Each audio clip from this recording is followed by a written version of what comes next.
I made that one. You can have this chair. I don't care. No, that's still that'd be good. Yeah. Too late. We're counting it. It's messy. How's your boy doing? Good. He's awesome, man. That's I know. He's awesome. Oh man. He's kind of attached to Mama lately. She loves that. Right. What's up, Bobby? How you doing, man?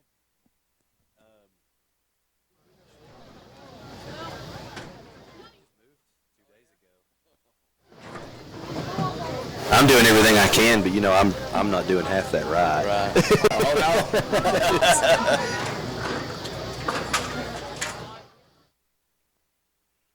Might be turned up.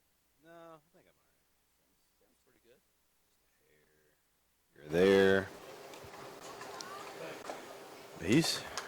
He started laughing and smiling this week. Oh, that's cool. That's cool. Did you like that? Did you see the picture my dad put up? I took it. I don't think He cropped it, and the quality went down somehow. But oh wow, yeah, that's a real good one. That's a good picture. There it is. Wow. He's wild, but he holds his head all the way up now. I mean, he turned 6 weeks yesterday. You don't have to. You don't. Hello. Don't have to support. I mean, we halt just in case, but he doesn't. He just holds his head up and looks around. You hear what? He's strong. He rolled over 2 weeks ago, 4 weeks. We're going on 30 seconds. Yeah, we're good. We talk all the way to the edge, All right, man. Bye-bye.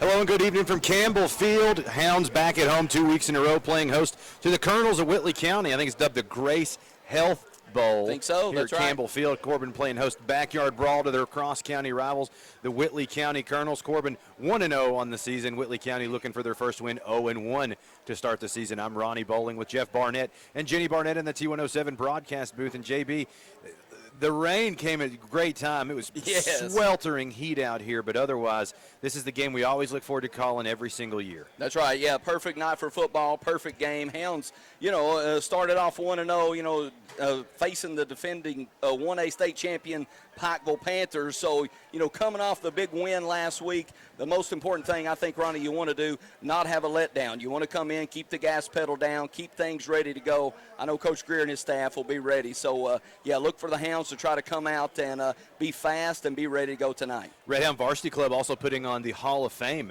this weekend as well. Have a class of inductees going in at halftime. That's 2 weeks in a row the varsity club's put on two high-caliber events here at Campbell Field. I know those guys and gals are tired after 2 consecutive weeks. The Hall of Fame, always a fun weekend. It's always a blast, of course, unless it rains and the game gets canceled. That's right. That happened. That's right. It's happened to someone here in this booth when they made the Hall of Fame. But anyways, I remember that I'm day. just kidding. Anyways, looking forward to an excellent outcome. Get an excellent game here at Campbell Field. This is always a fun game to play. Game that hasn't been rekindled in a long, long time. I think this is the 7th consecutive meeting. So that's right. Since they've rekindled the rivalry. That's Corbin right. holds 6-0 advantage in that streak. Of course, I always say that bears heavy on Corbin, puts pressure that you don't ordinarily have in a game, and it puts a little extra motivation to Whitley. That's right, and you start this football game. Hounds expected to play well. Hounds definitely favored in this football game. So you're right. The Hounds. A little bit more pressure tonight, and Whitley comes in after losing the football game last week. Hounds roll in 1-0 and with a really good start, beating, like I said, the Pikeville Panther team. So again, Hounds roll in here, Campbell Field ready to go, and again, just a great night for football. And Hounds looking to stay perfect at 2-0. Very much a winnable game. I think the way these two teams stack up on the stat sheet, or even on the grass, I think Corbin does have a good football team. Should be expected to win this football game, but that's just expected. I mean, that's right. That gets you, that and 5 cents buys you a cup of coffee. That's right. Doesn't mean much unless you execute. And Whitley has given Corbin its share of close games. If you recall, I think it was about 4 years ago. Corbin went to the state championship game that year. Yes. closest game in the regular season they had was at Whitley County High School. Yeah, exactly. And that's when you're facing your brother, your county rival right there. It's always going to be tough. Everybody knows everybody, and so it makes a difference right there. So I look for Coach Elam, the offense coordinator for the Hounds, and Coach Greer, just to kind of have this football team dialed in and ready to go tonight. Now, one of the X factors looking at this game for Corbin, obviously, is the quarterback situation. That's right. right. Corbin played 2 quarterbacks. That's not something the Hounds have done in a long, long time. Frankly, I can't recall the last time Corbin did a 2-quarterback system, unless out of necessity. But Combs and Elam split snaps last week. Of course, Combs, leading rusher for the football team, MVP of the game when he dropped over to the running back position. So lots of weapons in the backfield for Corbin. Yeah, exactly. And to me, the Hounds needed to kind of figure things out, and we saw that play out in that first quarter against the Pikeville Panthers. Cam Combs comes in at quarterback and does really well in the first quarter, and then you see Cade Elam come in that second quarter and kind of lightning in a bottle, if you will, really turns things up. Cam Combs, like you mentioned, player of the game, got things going on the ground, and then Cade Elam throwing the football. So really kind of a 1-2 punch, to start that game last week. And I look tonight for the Hounds just to kind of keep that going and, build through the season with Cade Elam and Cam Combs. Corbin taking the field right now, running through the Spirit line, decked out in their traditional home uniforms. And boy, we've got a pretty good crowd on hand. They're starting to trickle in closer we get to kickoff here. We're about 4.5 minutes until we kick this one away. We'll take a quick 30-second commercial break. We'll be back in 30. Corbin Whitley kicking off in 4 minutes. You're listening to Red Hound Football on T107.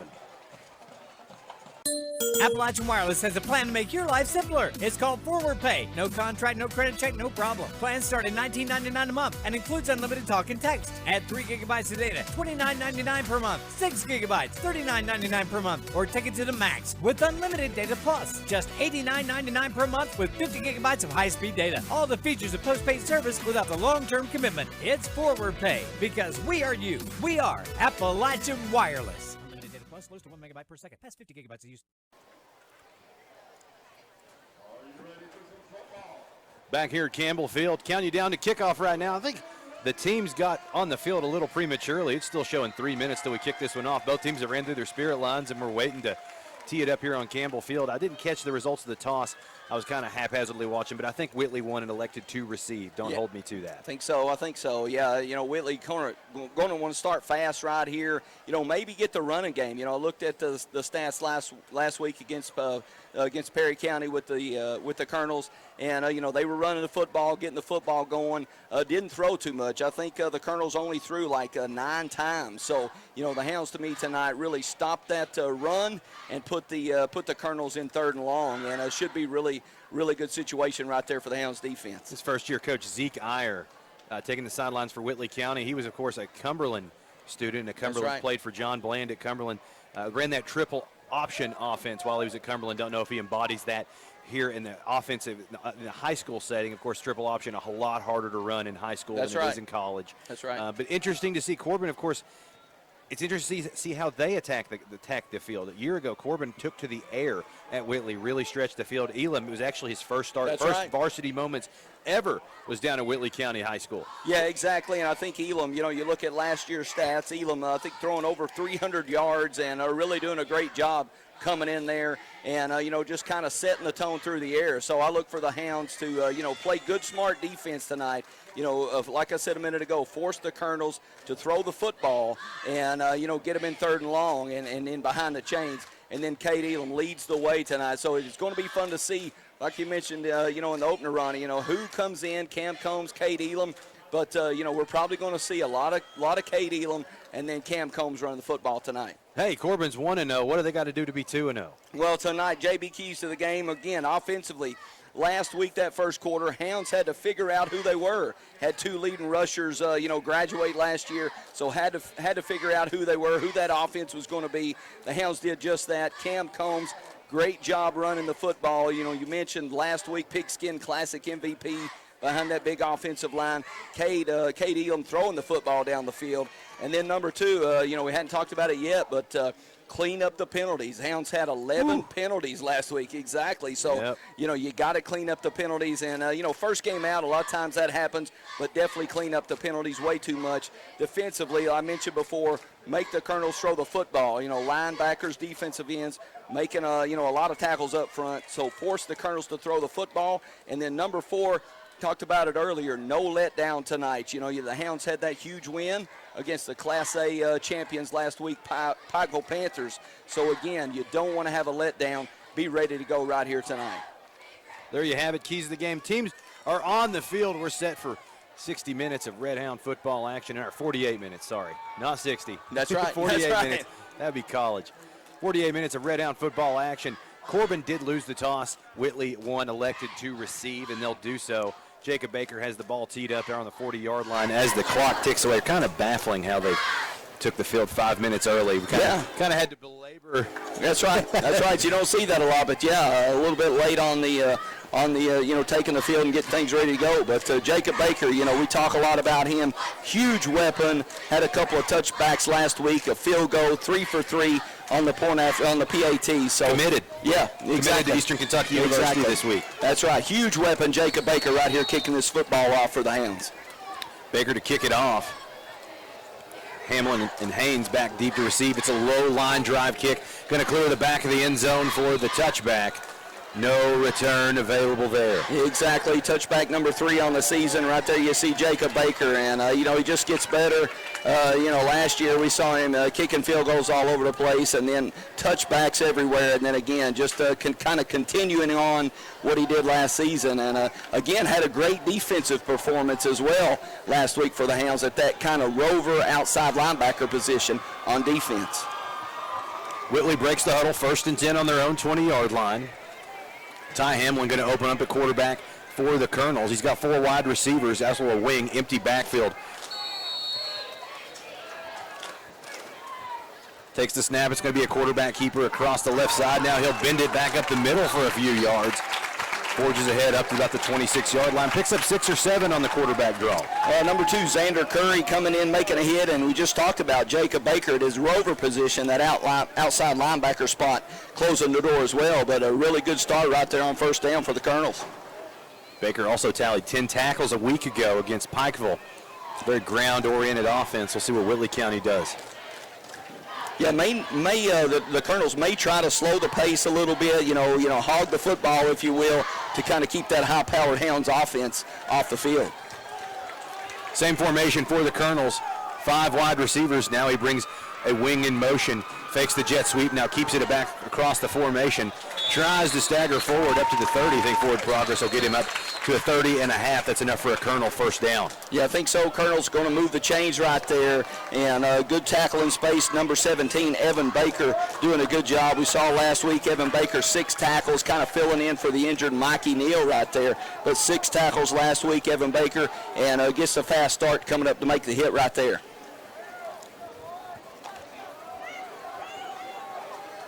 First and 10.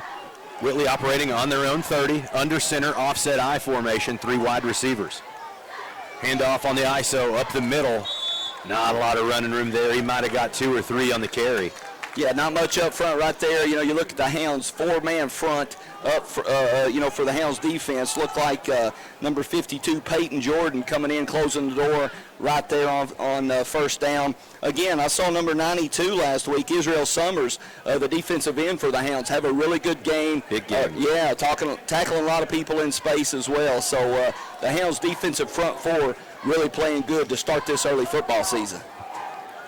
2nd and 7, Whitley back in the shotgun. 5 wide receivers on the field. Brings a receiver in motion. Now he hands off on the jet sweep, trying to find some running room. None there. Flag down behind the play.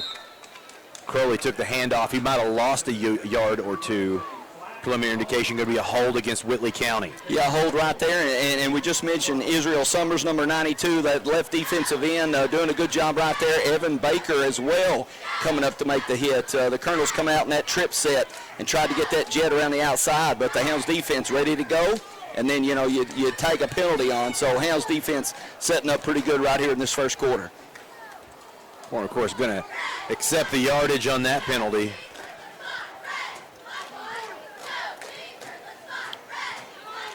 You look across the way, Ronnie, another packed house there. Yeah, nice crowd. Yeah, exactly. And the rain's held off, and a great night for football. So packed house, good crowd on the Whitley side as well. Good night for football right here at Campbell Field. 2nd and 20 for Whitley County. Hamlin remains in the shotgun, 5 wide receivers. Quarterback draw, up the gut. Not a lot there. Might have got 3 on the quarterback draw. Sets up 3rd and 17 for Whitley County. Yet again, number 17, Evan Baker on the inside backer spot, just coming up and closing the door, as well as a couple other Hounds defenders. But again, making a 3rd and really, really long after that penalty. 3rd and 17 right here. This is when the Hounds defensive front, they just put their hand in the dirt and get to rush the quarterback right here. This is exactly what the Hounds defense wanted, a 3rd and long for the Colonel's offense. It's always, and that's the problem with the running the football. It's always a really productive way to move it. You get behind the chains one time, and these kind of drives can just die on you. That's right. That's right. Hamlin's got a very long way to go. 3rd and 17, 5 wide receivers on the field. Back to pass, under pressure, steps up. Now he's going to try to scramble across the left side. Got a little running room across the 30 and gets leveled. Ball comes out. Wait for the official call. Corbin acts like they've got it. And I believe they do. Big hit on the sideline, forced a fumble out. Corbin going to get the ball deep in Whitley County territory. Great job right there by the defense, and Ty Hamlin kind of rolling out that left side. Evan Baker, in space, comes up, makes the hit, and creates that turnover. So the Hounds defense forced, I think it was 28 turnovers last season. So the Hounds want to build on that, and had a pick last week, and then there's the turnover early in this first quarter. So Hounds offense set up really good shape right here. Elam's going to open up at quarterback for the Red Hounds on the Whitley 24. Combs joins him in the backfield to his right. Trips formation. Split across the left wide side of the field. Back to pass. Fires the quick stop route. Got Newberry out in space. We'll see the official mark there. At a weird angle, can't tell the down and distance. I think it was about 4 or 5. It was just a little quick stop there. Yeah, really, just kind of checked up right there. A lot of times I saw last week, Cade Elam throwing the ball on time. And what we mean by that is, he's going to throw the ball before the receiver even comes out of his break. I saw him do that a lot last week with Brody Wells, and right there with Newberry does the same. Elam in the shotgun on 2nd down. Handoff going to go to Combs. He's going to be hitting the backfield. I think Whitley dialed up a run blitz there, disrupting the run play there. Yeah, I think so. And, we saw last week Cam Combs, leading the Hounds in rushing, 16 carries, 148 yards, and 2 touchdowns. But right there, like you mentioned, that run blitz, for the Colonels, totally shutting down Cam Combs on the run. Hounds down, sitting in 3rd and 8 from the Whitley 22. Twin wideouts split out each side. Elam operating out of the shotgun with Combs to his left. Brings Wells in motion. Fakes the jet sweep now. Keeping up the gut. Got a little running room. Has the first down. Has a little more. He's still going to be dragging Colonels with him down inside the 5-yard line. Hounds have it 1st and goal at the 5. Yeah, really good job again by Cade Elam, faking that jet. And, Cade Elam known as a passer, not a runner, but he kind of uses that to his advantage. He, fakes that jet, gets behind that big Red Hound offensive line, big Franklin West up there leading the way, and does a good job to move the chains for the Hounds. 1st and goal. Official spot actually going to be at the 8. Same formation, twin wideouts each side. Elam remains in the shotgun. Bubble screen hauled in by Wells. Gets a block, hurdles a defender. Comes to rest inside the 2-yard line. Flag comes down on the play. Maybe a blocker might have went low there out in space. Yeah, I think so. Just kind of getting the ball in space to Brody Wells, like you said, and letting him do his thing. But unfortunately, maybe coming back right here. And we talked about that early in the broadcast. You want to avoid the penalties, and the Hounds had 11 last week, and I think that's number 1. So keep those penalties down, play smart. I know Coach Greer talked about that probably all week. Anytime you have 11 penalties, going to be a lot of negative yards. So Hounds, unfortunately, penalty right here, but you reset, put the gas pedal down, and see what you can do on offense. Block in the back goes against Corbin. Going to split that back to the 16-yard line, but it's going to remain 1st down, 1st and goal from the 16. This is the legendary crew that, of course, threw 22 flags on Corbin. Oh, that's right. That's right. 2 years ago. I think it was like 40 combined. It was Corbin Bell in the playoffs. Yes. Game took 5 hours. Yeah, exactly. First and goal from the 16. Same formation, twin wideouts each way. Elam operating out of the shotgun. Fakes the handoff, now keeps it himself, loads up, fires the check down out into the right. To the 10, makes a couple tackles, brought to rest finally around the 8-yard line. Looks like that was Carter Stewart hauling it out in space. Yeah, good job by Carter Stewart. Good job by Cade Elam making a couple rushers miss right there. And then I tell you what, number 84, Parker Norville for the Hounds does a great job, getting on a block and, sustaining that block and able to kind of spring Carter Stewart right there. And Norville, very good weapon at blocking in that slot.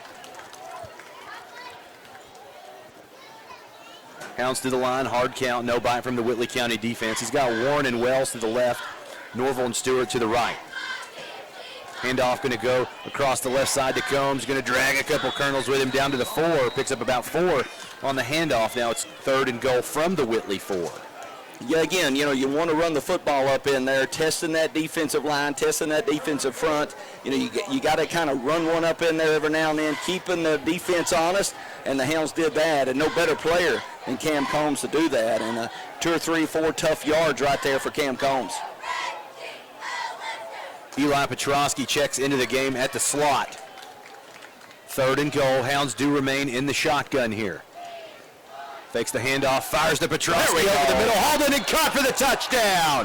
Wow, great job right there. Great catch by Eli Petrosky, number 23. A huge, huge target for the Hounds, like you said, Ronnie, in the slot. And then Cade Elam delivers a bullet right there across the middle. So good route, good throw, touchdown Hounds. Got to have the awareness. I think in the broadcast booth we knew what was coming. That's right. Put the big guy in the slot on the goal line. That's right. That's right. Yeah, you don't put him in for no reason. Anytime you see a guy come in there, he's going in for a reason. And Eli Petrosky did a great job for the Hounds, getting open and making, really a contested catch right there. So touchdown Hounds. Great grab. That's right. Baker on to add the extra point for the Hounds. Snap is down, kick is up and away. Splits the uprights and good. 6:14 remaining in the first quarter of play. Corbin on top, 7-0. We'll be back in 30 seconds. You're listening to Red Hound Football on T107.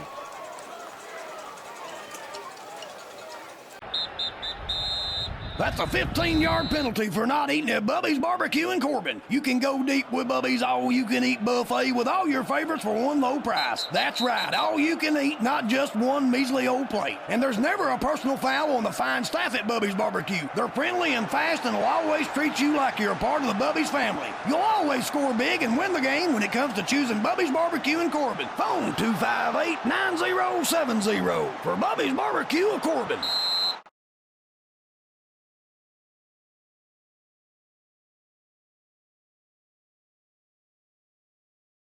With Jeff Barnett and Jenny Barnett in the T107 broadcast booth. Congrats out to Eli Petrosky. That's right. First varsity touchdown. Think we're going to have a lot more down the line for him. Hauls one in from 4 yards out on the quick slant. Good contested route from your freshman to go up and to get that physical grab. Yeah, exactly. Anytime, you mentioned a lot more to come for Eli Petrosky. Anytime you can run that good route inside and a really good contested catch right there. And good ball by Cade Elam, the quarterback for the Hounds. So a sophomore to a freshman, good things to come for the Hounds offense.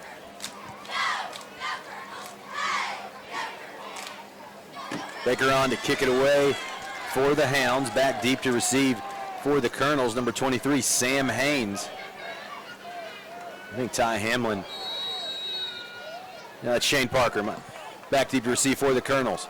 Ball is teed up. Baker on the approach, puts the toe to it. Low, long line drive. Going to clear the back of the end zone for the touchback. 2 for 2. That's right. On the night. Yeah, another touchback right there, and there's a reason he's going to play at the next level. And again, yeah, we see that every week. So great job by Jacob Baker, kicking the football, punting the football, PATs, field goals, whatever you want him to do, he can do it.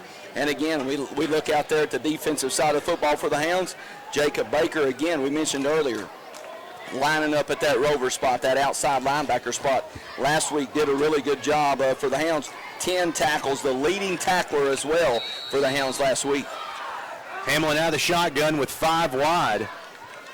Quarterback keeper trying the left side, trying to find the perimeter.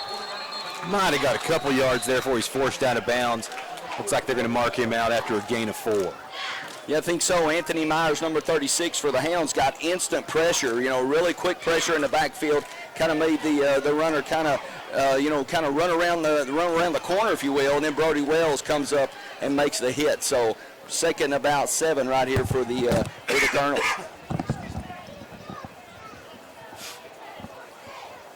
Looks like Whitley may be calling on Hamlin to do a little bit of heavy lifting tonight. That's right. Yeah, exactly. Been carrying the ball a great deal so far. He tucks up under center, double wing formation for the Colonels. Flat motion across, handoff to Crowley on the jet sweep, probing the right side.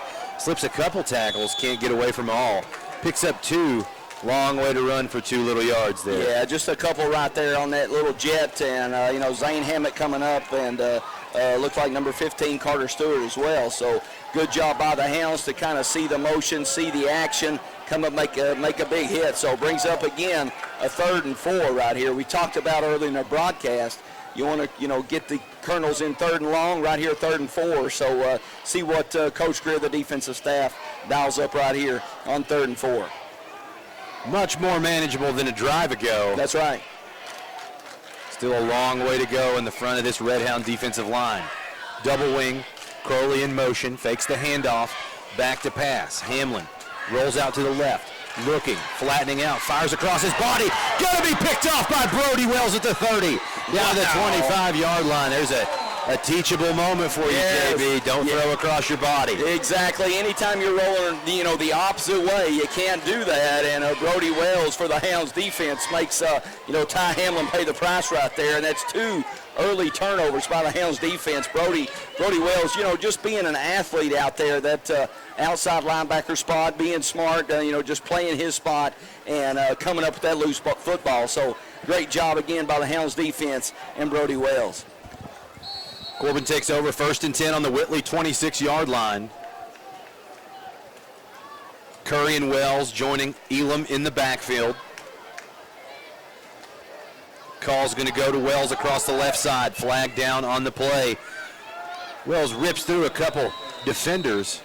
Finally makes it down to the Whitley 18, but that one's going to be coming back. A hold going to go against Corbin. Yeah, again, the penalty bug coming out right there. A good run, like you said, Ronnie, across that left side, using Brody Wells at the running back spot, moving the football, but again, coming back, and that's penalty number 2 against the Hounds. So, you just reset right here. Going to be a little bit behind the chains after the official gets the mark, but Hounds offense, just keep with it, play smart, and get things going right here on this 1st down.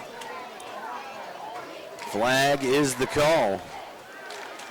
That's a spot foul. That actually happened in the backfield, so it's 11 yards from the original line of scrimmage. 1st and 21 from the Whitley 36. Same formation for Corbin, 3 wide receivers. Elam has a running back flanking him on either side. High snap, fakes the handoff. Elam under pressure, going to have to take the sack in the backfield. Loses yards there. Yeah, tough break for the Hounds offense. Looked like, Whitley County, that 4-man front, but they brought the outside backer, kind of went man coverage across the board right there, and Cade Elam, the quarterback for the Hounds, of course, didn't have anywhere to go and just kind of, took the loss. But a 2nd and 27 right here, so see what Coach Elam has right here to dial up for the Hounds offense. Whitley has done a nice job predicting blitzes in favorable moments. It's really disrupt the offense in places. 2nd and long, snug formation, 4 wide receivers. They're all in tight. Elam rolls to the right, looking downfield, fires right sideline. Great catch by Carter Stewart, hauled in and caught down the sideline. They're going to mark him out right around the 33, so should have picked up a decent amount of yards there. Still a long way to go on 3rd down. Yeah, a long way to go, and Hounds moving a little quicker right here in the no huddle, but good job by Carter Stewart right there. We saw the Colonels come out in a 3-man front, so kind of using multiple fronts. We saw the 4-man front on 1st down, now the 3-man front for the Colonels right here. 3rd and long. 4 wide receivers on the field for Elam. Back to pass, has time, steps up in the pocket, directing traffic. Lets one fly out in the middle. Curry hauls it in with a jumping catch at the 20, down to the 10, down to the 5. Great job there. That was an improv route, Yeah, great job right there. You know, Xander Curry seeing that Kate Elam's kind of running a little sprint out to the right and does a good job to find that empty spot. And then Kate Elam showing great poise, delivers the football right there. Hounds going no huddle, quick to the line, 1st and goal at the Whitley 6. 4 wide receivers on the field, down on the goal line. Hard count. Whitley not buying it. Elam looking to the sideline for some further direction. Makes an adjustment, getting twin wideouts each way. Combs joins him in the backfield. Combs will take the handoff across the left side, arcing towards the pylon. He's going to be ripped down very close to the end zone. I think they're going to mark him down right around the Whitley 2. Picks up 4 on the long run. Yeah, and a good job right there. I look up and I see big number 74, the left tackle for the Hounds, Franklin West, kind of being a road grader on that left side. And if I was running the football, Ronnie, I would want to run behind number 74. I would always run exactly. behind 74. I would look where he was and run to daylight. You know, just a great job right there. You know, pile driving and moving the football right there for the Hounds up front on the offensive line. They're going to mark him down at the 3. Now Corbin going to the I formation. Wells dotting the I, Elam under center. Handoff goes to Wells across the left side. Might have got a yard or two, did not make the end zone. Yeah, looks a little bit short right there, and in that traditional I, you know, you don't see the Hounds a lot with the quarterback under center, but right there, Kate Elam under center, and, you know, turns and hands it to Brody Wells, and Brody Wells trying to pound the football in there for another Hounds touchdown. 3rd and goal from the Whitley 1. Hounds going to remain in the I formation. Hammock checks in at fullback. Elam going to keep it himself on the quarterback keeper. Wait for the spot here. Can't tell if he made it in the end zone, and he did for the touchdown. There we go. Kate Elam just finding that little crease up front behind that big Hounds offensive line, you know, just kind of reading the defense. If the nose is shading you to the left, you run right. If he's shading you to the right, you run left. Really good job by Kate Elam to kind of pick a spot right there and put some more points on the board for the Hounds offense. Baker on for the extra point try. Can extend this lead to 14. Elam remains in to hold. Snap is down, kick is up and away. It's good. 1:46 remaining in the first quarter. Corbin on top, 14-0. We'll be back in 30 seconds. You're listening to Red Hound Football on T107. Hometown Bank is proud of their name because Hometown Bank is proud of the hometowns they're in. In fact, their name is their mission, which is to take care of the communities in which they work and live. Hometown Bank is always here to help, so if you're buying a house, remodeling your kitchen, or need a home equity loan to combine other debt, come see Hometown Bank and find out how easy working with a Hometown Bank can be. Visit the Hometown Bank nearest you. Member FDIC, Equal Housing Lender.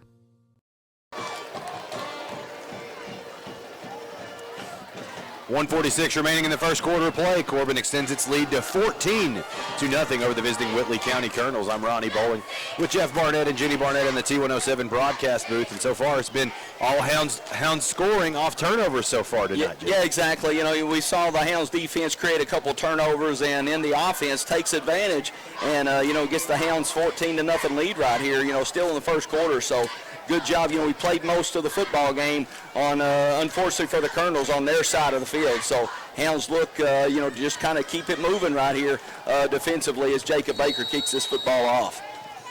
Ball is teed up. Baker will approach and put the toe to it. Low line drive. This one's not going to head to the end zone. Going to be fielded at the Whitley 5, up to the 10, up to the 20, trying to find some wiggle room at the 25. Forward progress put him out to his own 31-yard line. Nice return there for Whitley County. Good, best field position they'll have for the night. Looked like Sam Haynes running that one back for the Colonels. Yeah, I think so. Good job by the Colonels, in that return game right there. And it looked like number 10, Eli Walker, coming up making a hit, and then number 44, Dwayne Sparks as well on special teams. So, look for the Hounds defense just to keep things going, keep a lot of pressure on that run game for the Colonels right here.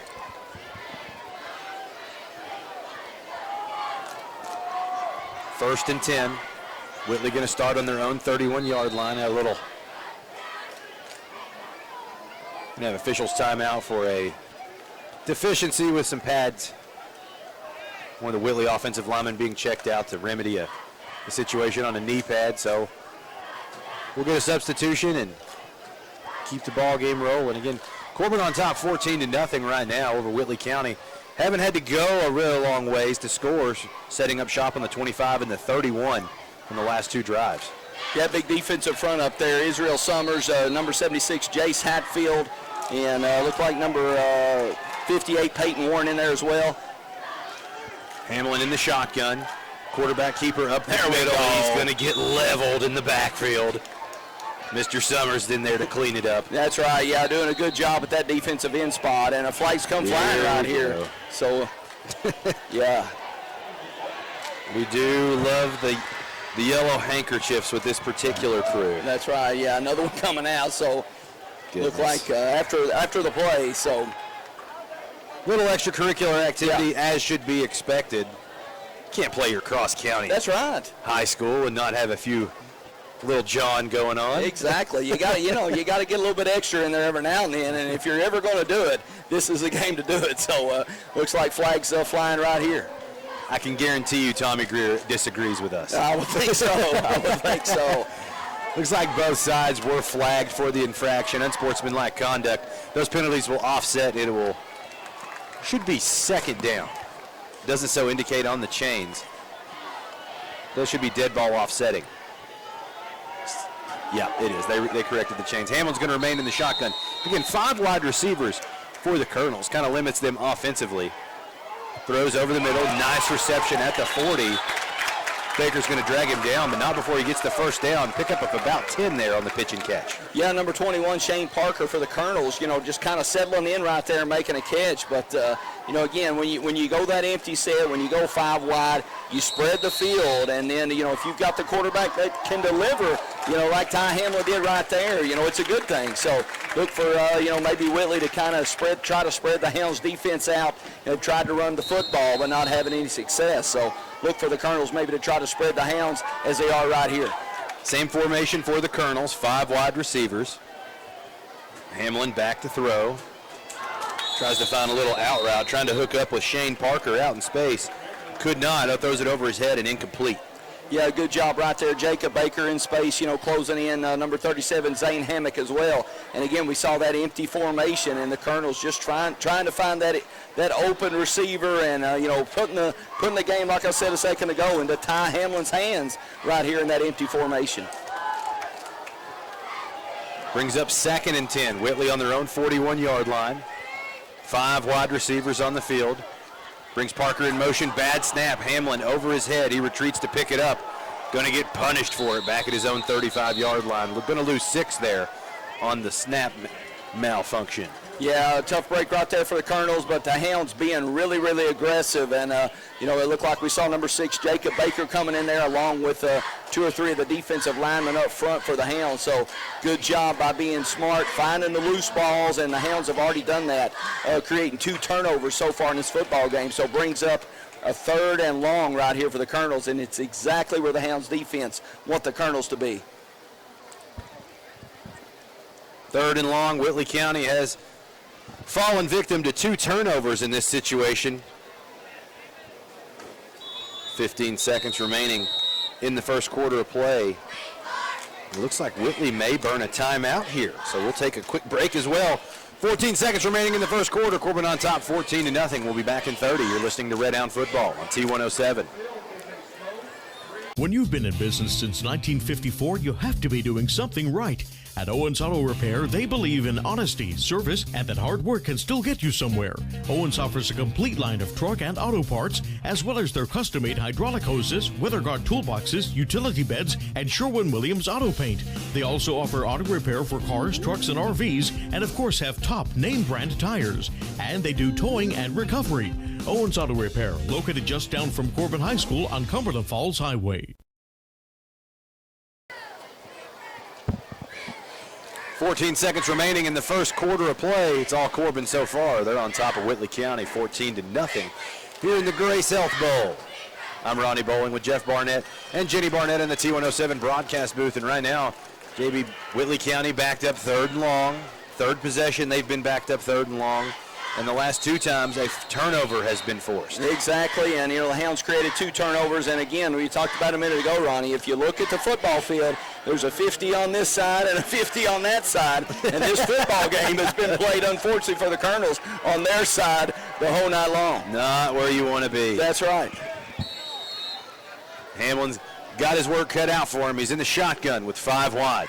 Low snap. Sets to throw. He's immediately under pressure. Rolls out to his left. Fires down the left sideline. Looks like it may be hauled in and caught. Great catch there by Mason Crowley out in space.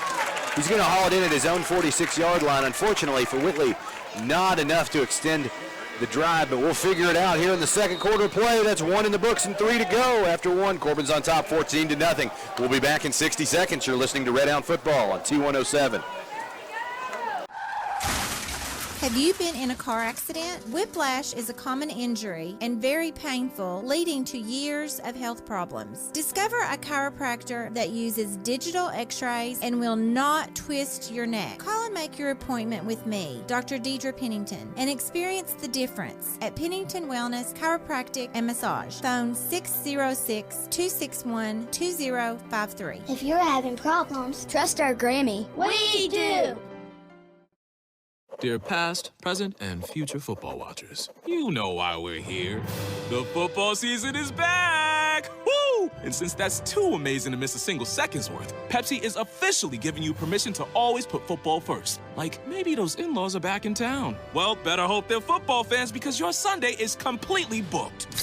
Long story short, crack open a Pepsi and don't let anything get between you and your football watching. With love, Pepsi, made for football watching.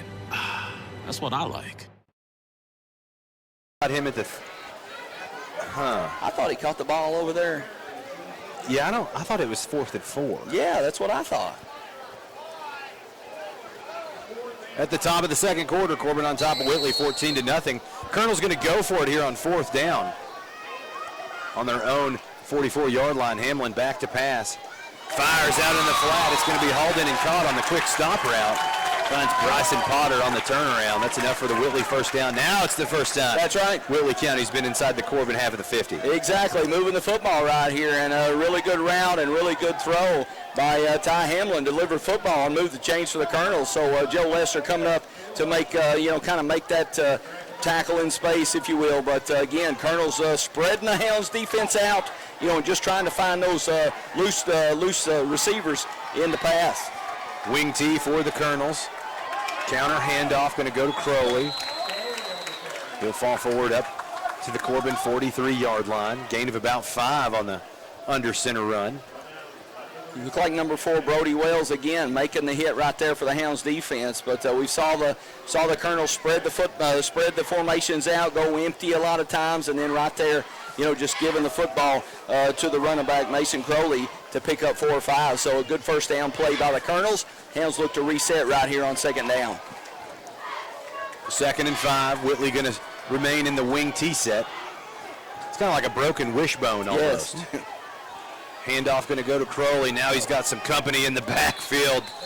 Summers and Myers dragging him down. Those two had a great disruptive game in the backfield a week ago. Yes, they did. And again, just continuing, if you will, there. Summers, doing a good job again.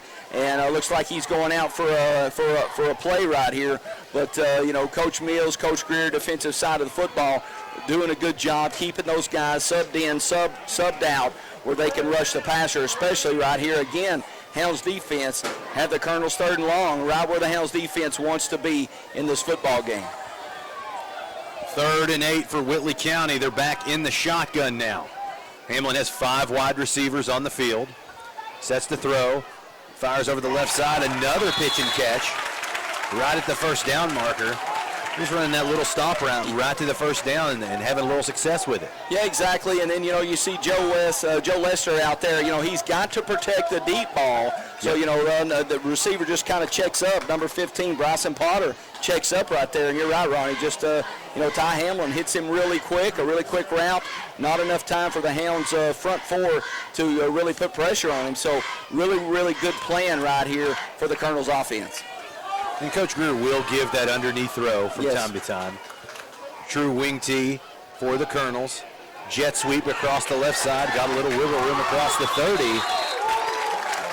will be marked out of bounds right around the Corbin 28-yard line. Nice gain there for Whitley. Now the offense often moving a little bit. Going to be 2nd and 3 here. Exactly. Colonel's offense moving, and we saw Brody Wells coming in and make the hit. But, I think the Colonels found out in that first quarter they're not going to be able to run right at the Hounds defense. So really kind of spreading things out and, hitting those edges and, trying to make the Hounds miss out in space.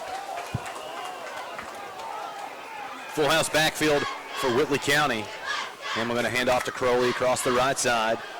Not a lot of running room there. Only needed a yard to keep the drive alive, though. We'll see what the spot gets them. Yeah, we saw right there again, you test the Hounds defensive line and that big red wall up there, and you're going to get turned back. But, unfortunately, the Colonels only needed a yard, so may even get a measurement right here. So you're going to call that off and just call it a first down. Move the chains, but again, Whitley, almost running one up in there every now and then inside just to keep the Hounds defense honest. But again, coming out in this spread formation right here on first down. Hamlin in the shotgun, trips to his right, twins to his left.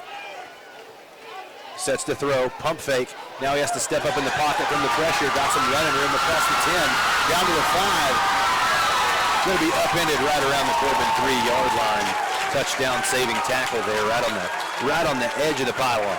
Yeah, and we saw last week, in the Colonels football game, Ty Hamlin ran the football a little bit, and he can shake loose right there. Jeremiah Gilbert for the Hounds defense coming up making the play, but Hounds defense, I think the ball's resting right around the 1-yard line. Needs to make a play right here. First and goal. Corbin backed up on its own end zone. Whitley County going to come to the line. Full house backfield behind Hamlin. Center's uncovered. There we go. Crowley's going to be hitting the backfield for a loss. Boy, that would have been a prime opportunity for an adjustment. The center was uncovered. The sneak was there. That's right. Yeah, exactly. And we saw Jacob Baker coming off the edge from his rover spot, really kind of tightening down and making the hit in the backfield. But really good job by the Hounds defense to get the stop on first down. Flag down in the backfield. Indication's going to be a hold going against Whitley County. And Whitley fallen victim to some penalties tonight as well. Yeah, exactly. And a good break right here for the Hounds D. Ball going backwards. And so good break right here. Good job again by Jacob Baker and the Hounds defense. Just bringing a little bit of pressure right there, making that hit in the backfield on the Colonels. Spotted the ball. Now they're marking off more yards. Getting their money's worth on that one. Going to go all the way back to the Corbin 18-yard line where it's going to be first and goal. Changes the dynamic of the play calling for both sides as Whitley now back in the shotgun. Hamlin has trips to his right, twins to his left.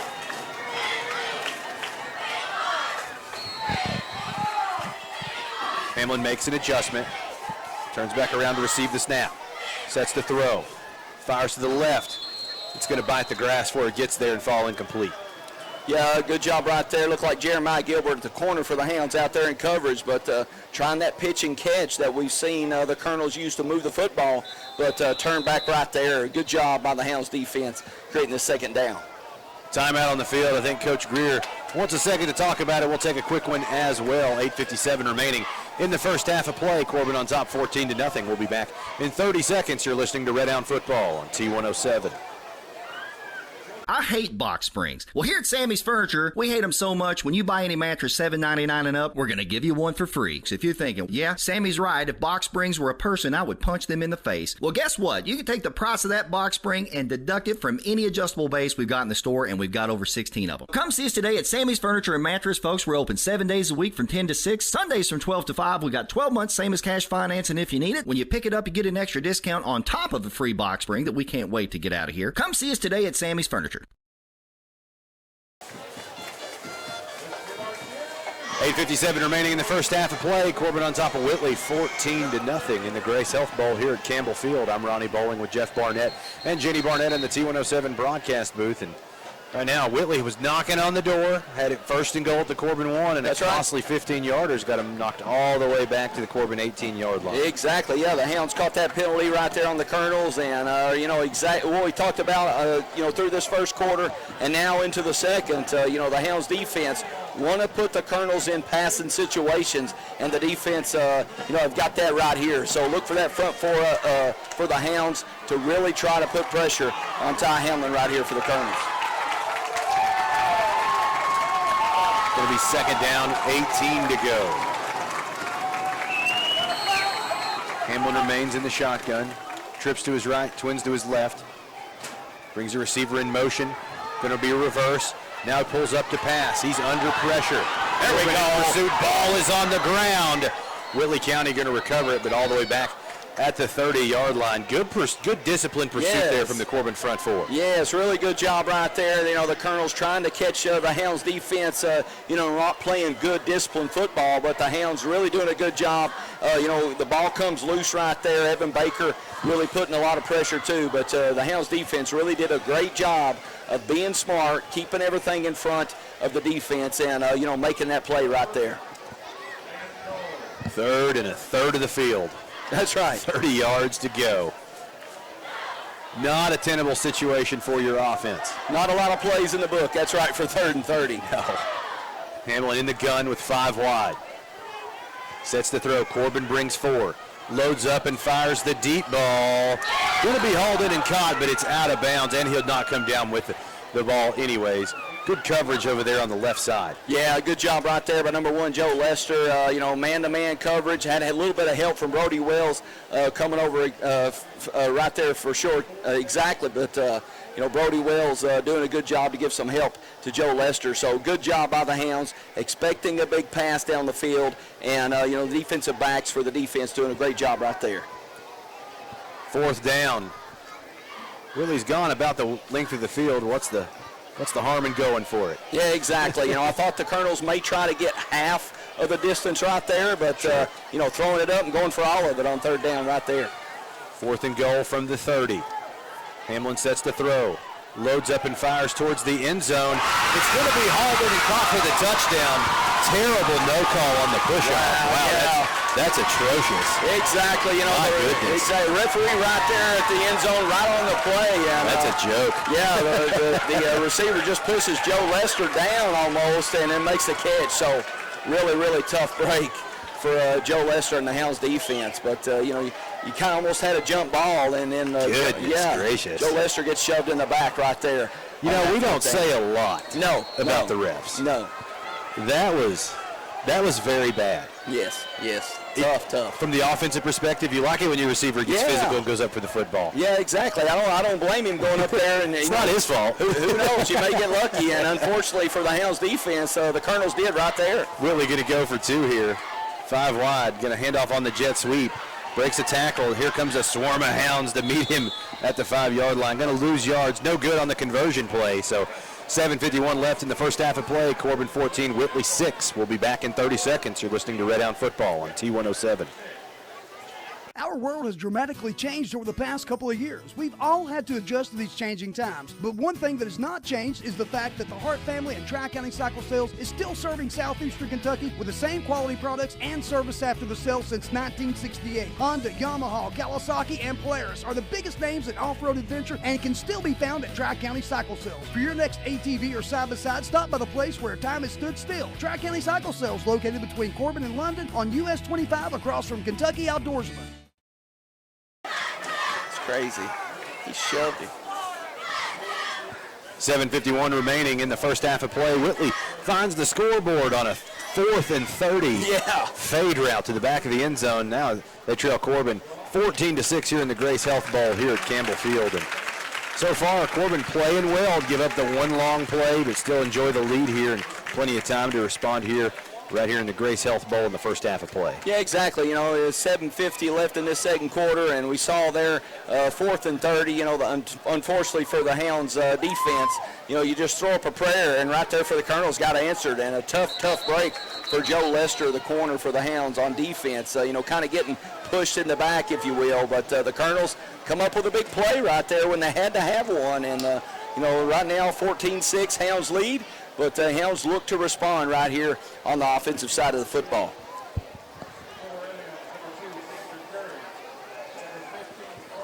Whitley on to kick it away. Ryan Steely, offensive lineman, defensive lineman, handles kicking and punting duties for the Colonels as well. Stewart and Curry back deep for the Hounds. They're both standing on their own 10-yard line.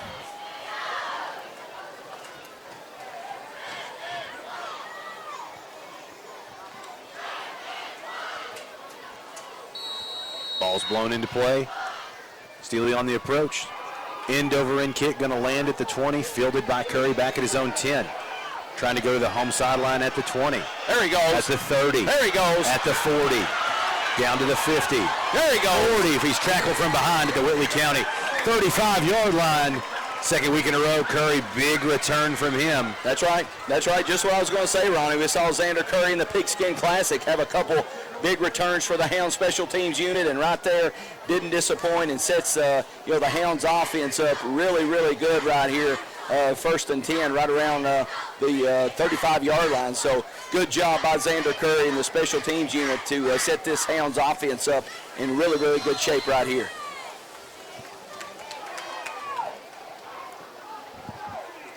First and 10 at the Whitley 35. Elam in the shotgun with twin wideouts each way. Fakes the handoff to Combs. Under pressure. Now steps up into the pocket.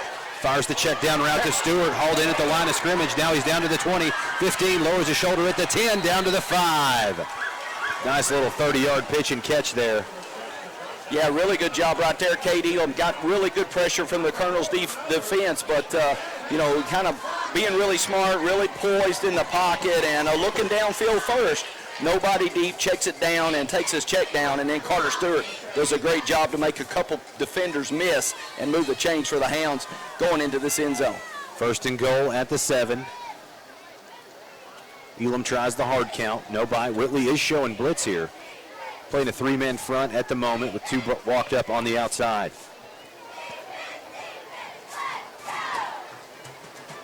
Elam going to hand off to Combs up the gut. There he goes. Steps a couple defenders. He's going to punch it into the end zone for the touchdown. Wow, good hard run right there. Flag comes and another flag come flying, but good job by the Hounds offensive line and Cam Combs and company getting up in there, creating the touchdown. But see what the flag brings right here.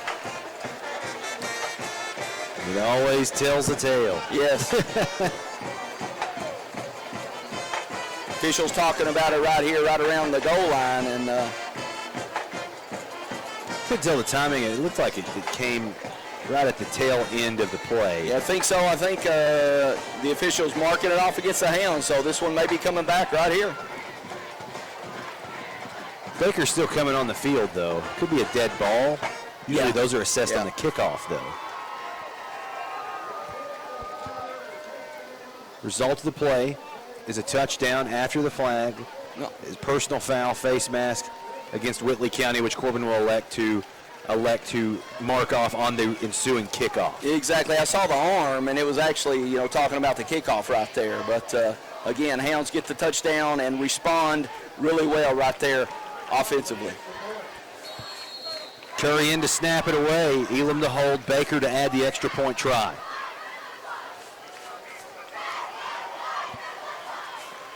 Snap is down, kick is up and away. It is good. 7:22 left in the first half of play. Corbin on top, 21-6. We'll be back in 30 seconds. You're listening to Red Hound Football on T107. Dreaming about enjoying time on the lake but need a boat? Or planning a road trip but not sure which RV is right for you and your family? Wildcat RV and Marine can help. With our selection of Keystone and Crossroads RVs and Mercury Low boats, we can get you in the great outdoors. We're a family-owned RV and Marine dealer with professionally trained sales and service departments. Our staff is committed to helping you find the perfect RV or boat and keep it on the road or in the water. Wildcat RV and Marine, just off I-75 in Corbin, or online at wildcatrvandmarine.com. 7:22 remaining in the first half of play. Corbin on top, 21-6 over the visiting Whitley County Colonels here in the Corbin Health Bowl at Campbell Field. I'm Ronnie Bowling with Jeff Barnett and Jenny Barnett in the T107 broadcast booth. And right now, Corbin offensively looking good, clicking on all cylinders. Finally saw a drive. It started a little ways outside of the red zone, and Corbin scoring every time they've touched the football tonight. Yeah, just doing a good job defensively. You know, the Hounds creating turnovers on the defensive side of football, and then the Hounds offense, like you just said, responding, you know, and making good plays in the offensive side as well. So really, really good job by the Hounds, you know, so far tonight in this Gracie Health Bowl. And we see the Hounds up big, 21-6 right here in this second quarter. So marking off that penalty, going to make it easy right here if Jacob Baker wants the touchback. Baker kicking off from the 45. This is about where he could hit it through the uprights if he wanted to. We'll see if he tries it. Yeah, if he needed to, he could kick a field goal from here. So should be easy pickings. You know, Jacob Baker, do whatever you want to do right here, I'm sure. Whitley returner standing on the heels on the goal line. Baker will put it up, skyward kick, playing it right in the back of the end, out of the back of the end zone.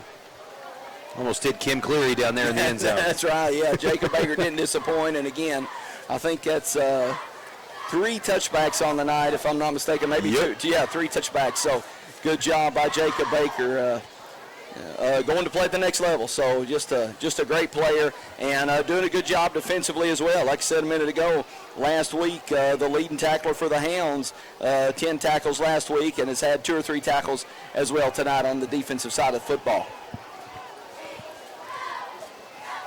Colonel's going to open up 1st and 10 on their own 20-yard line. 5 wide receivers on the field. Trips to the right, twins to the left. Hamlin back to throw. Pump fakes. He's under pressure. There we going to be sacked from behind in the pocket.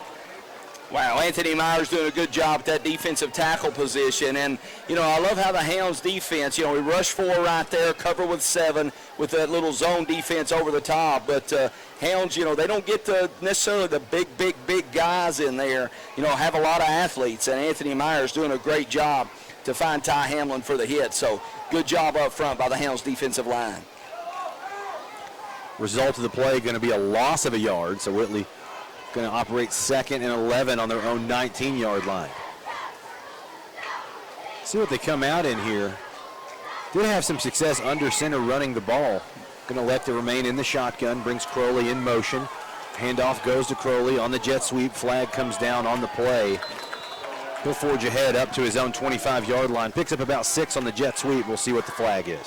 Yeah, number 37, Zane Hammock for the Hounds defense coming in and make the hit, but flag coming out, maybe a little bit of movement right there on the Colonels. Not sure. Official coming in to make the call right here. With the white hat to fiddle with the old microphone. Yep.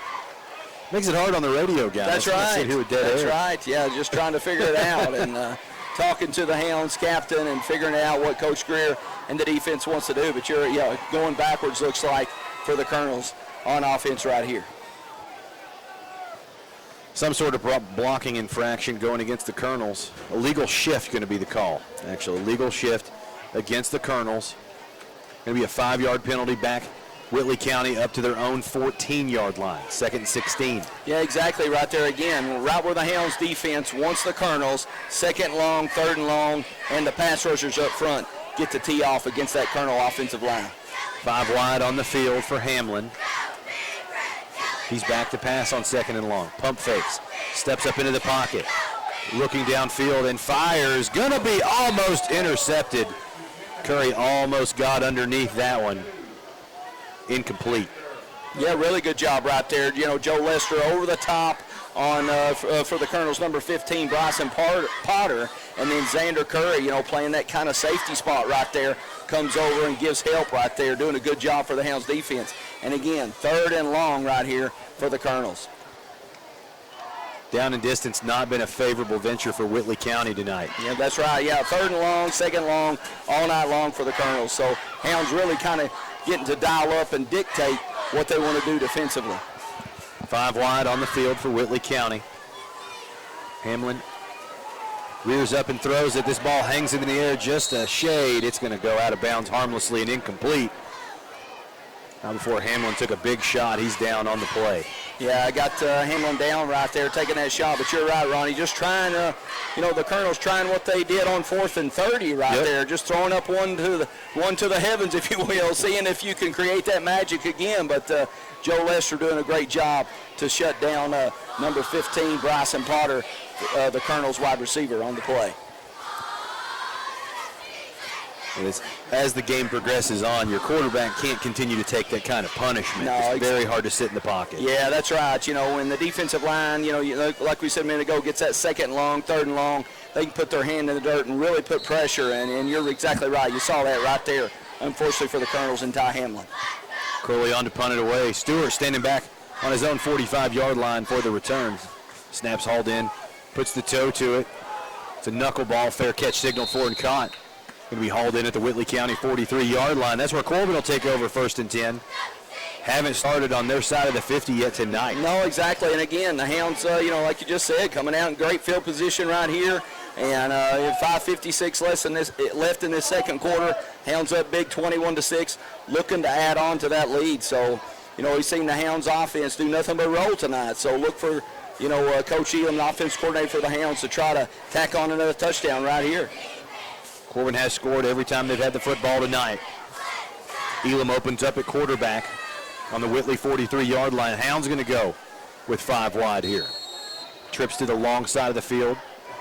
That's the left side. Now he's going to motion Wells over to the short side. Trips to the right. Twins to the left. Elam will roll out to the left. Squares his body. Fires over the middle. Got Curry in and out of his hands. Incomplete. Had the catch. That was Newberry. Correction. Really did a good job jarring it loose there with the hit. Yeah, good job right there. Hounds offensive line kind of creating space for Cade Elam, rolling against his body, but gets his feet set and delivers, the ball a little bit high right there, but maybe a little tough to catch, but good again by Cade Elam delivering the football, trying to, move the football downfield for this Hounds offense. Incomplete will bring up 2nd and 10. 5:49 left in the first half of play. Corbin enjoying a 21-6 lead over Whitley County. Elam has twin wide receivers split out each side. Curry joins him in the backfield. Going to fake to Curry, quarterback keeper across the right side. There we go. Across the 30, picks up a good block at the 20, at the 10, the 5. Elam's going to walk it in for the touchdown. Wow, really good job right there, Cade Elam. The RPO action right there. And again, you don't expect Cade Elam to take off with the football a lot of times, but when he does right there, we see what he can do, and a really good read right there by Cade Elam. Puts the foot in the dirt, gets to the end zone in a hurry. Another touchdown for the Hounds offense.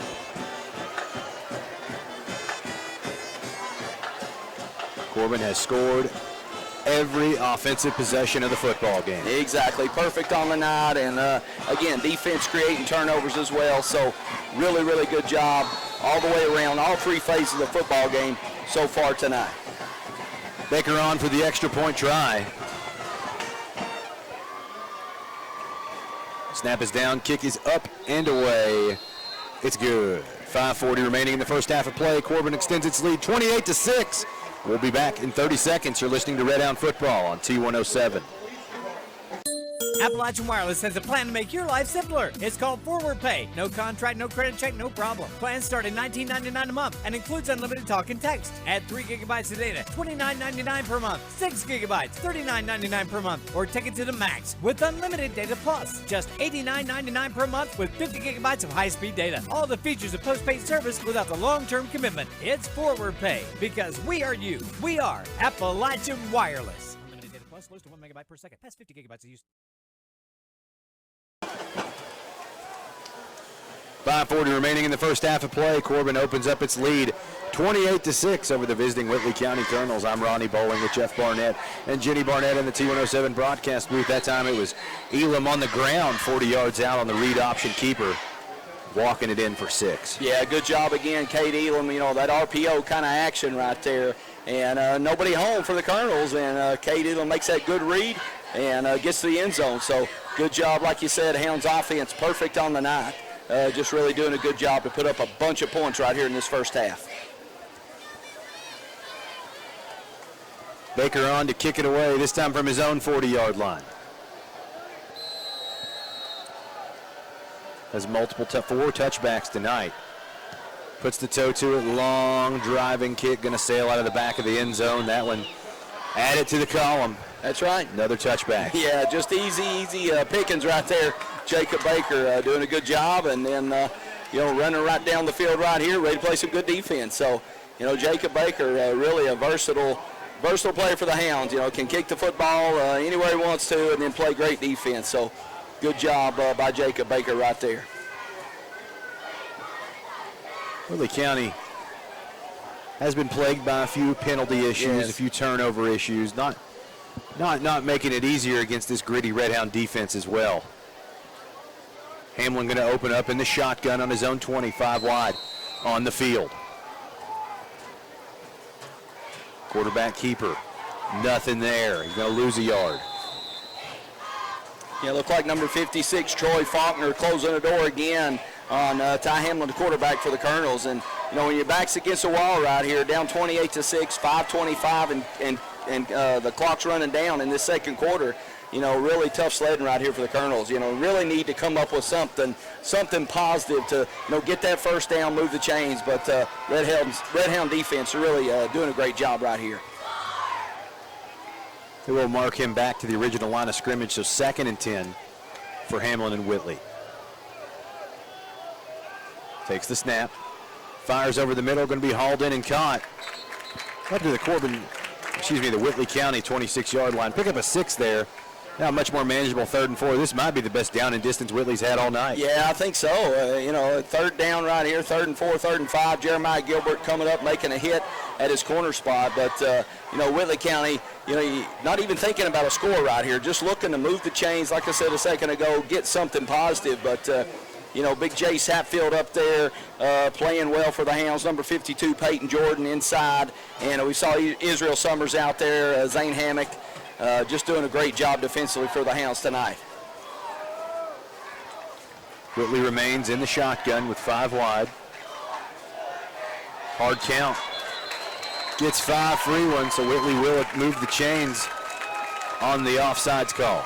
Yeah, I think so. Going to be a first down and another penalty right there for the Hounds defense. But, the Hounds been teeing off up front, and no big deal. Coach Greer, like you said earlier, Ron, you don't like penalties, but always good to me to see those aggressive penalties. Yes. Yeah, if you're getting those aggressive penalties, tip your hat and move on, I always say. But I'm sure Coach Greer doesn't like those. But, as long as you've got players out there flying around playing good aggressive football, no harm, no foul right there.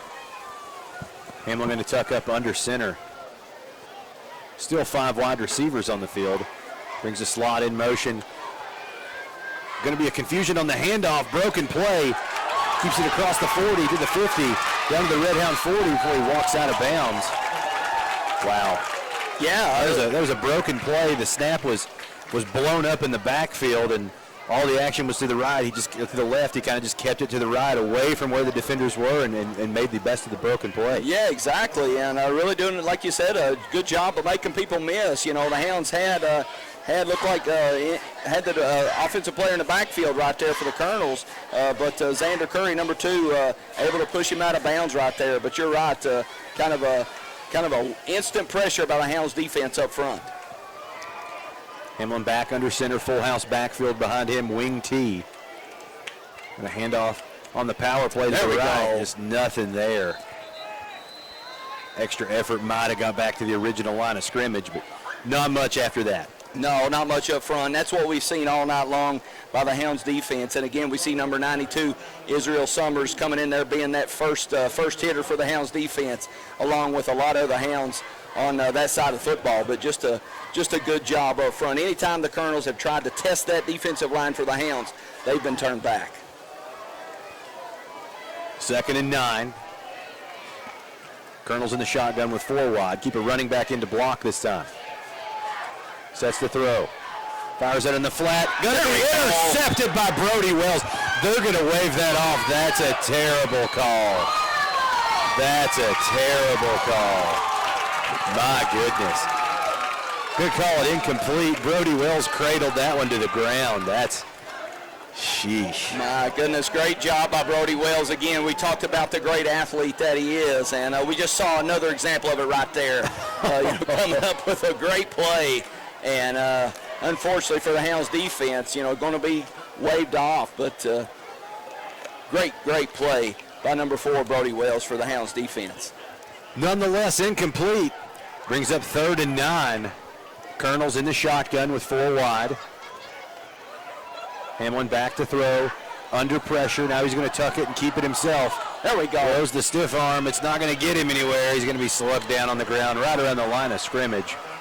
No gain there on the play. Yeah, really good job again. Evan Baker, number 17, playing that inside backer spot, kind of drops off a little bit in his coverage, but really does a great job keeping his eye on the quarterback for the Colonels, Ty Hamlin, to bring him down in space. So good job again right there by Evan Baker.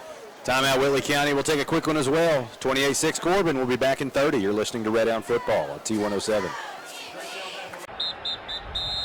That's a 15-yard penalty for not eating at Bubby's Barbecue in Corbin. You can go deep with Bubby's all-you-can-eat buffet with all your favorites for one low price. That's right, all-you-can-eat, not just one measly old plate. And there's never a personal foul on the fine staff at Bubby's Barbecue. They're friendly and fast and will always treat you like you're a part of the Bubby's family. You'll always score big and win the game when it comes to choosing Bubby's Barbecue in Corbin. Phone 258-9070 for Bubby's Barbecue of Corbin.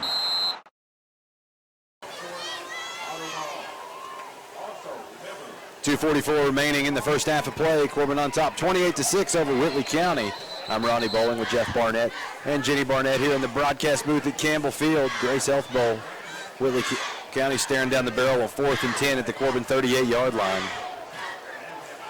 Some would say this should be Corbin ball right now. Yeah, I think so. And a tough break for the Hounds defense right there in Brody Wells. But again, we see the Colonels coming out right here in that spread formation.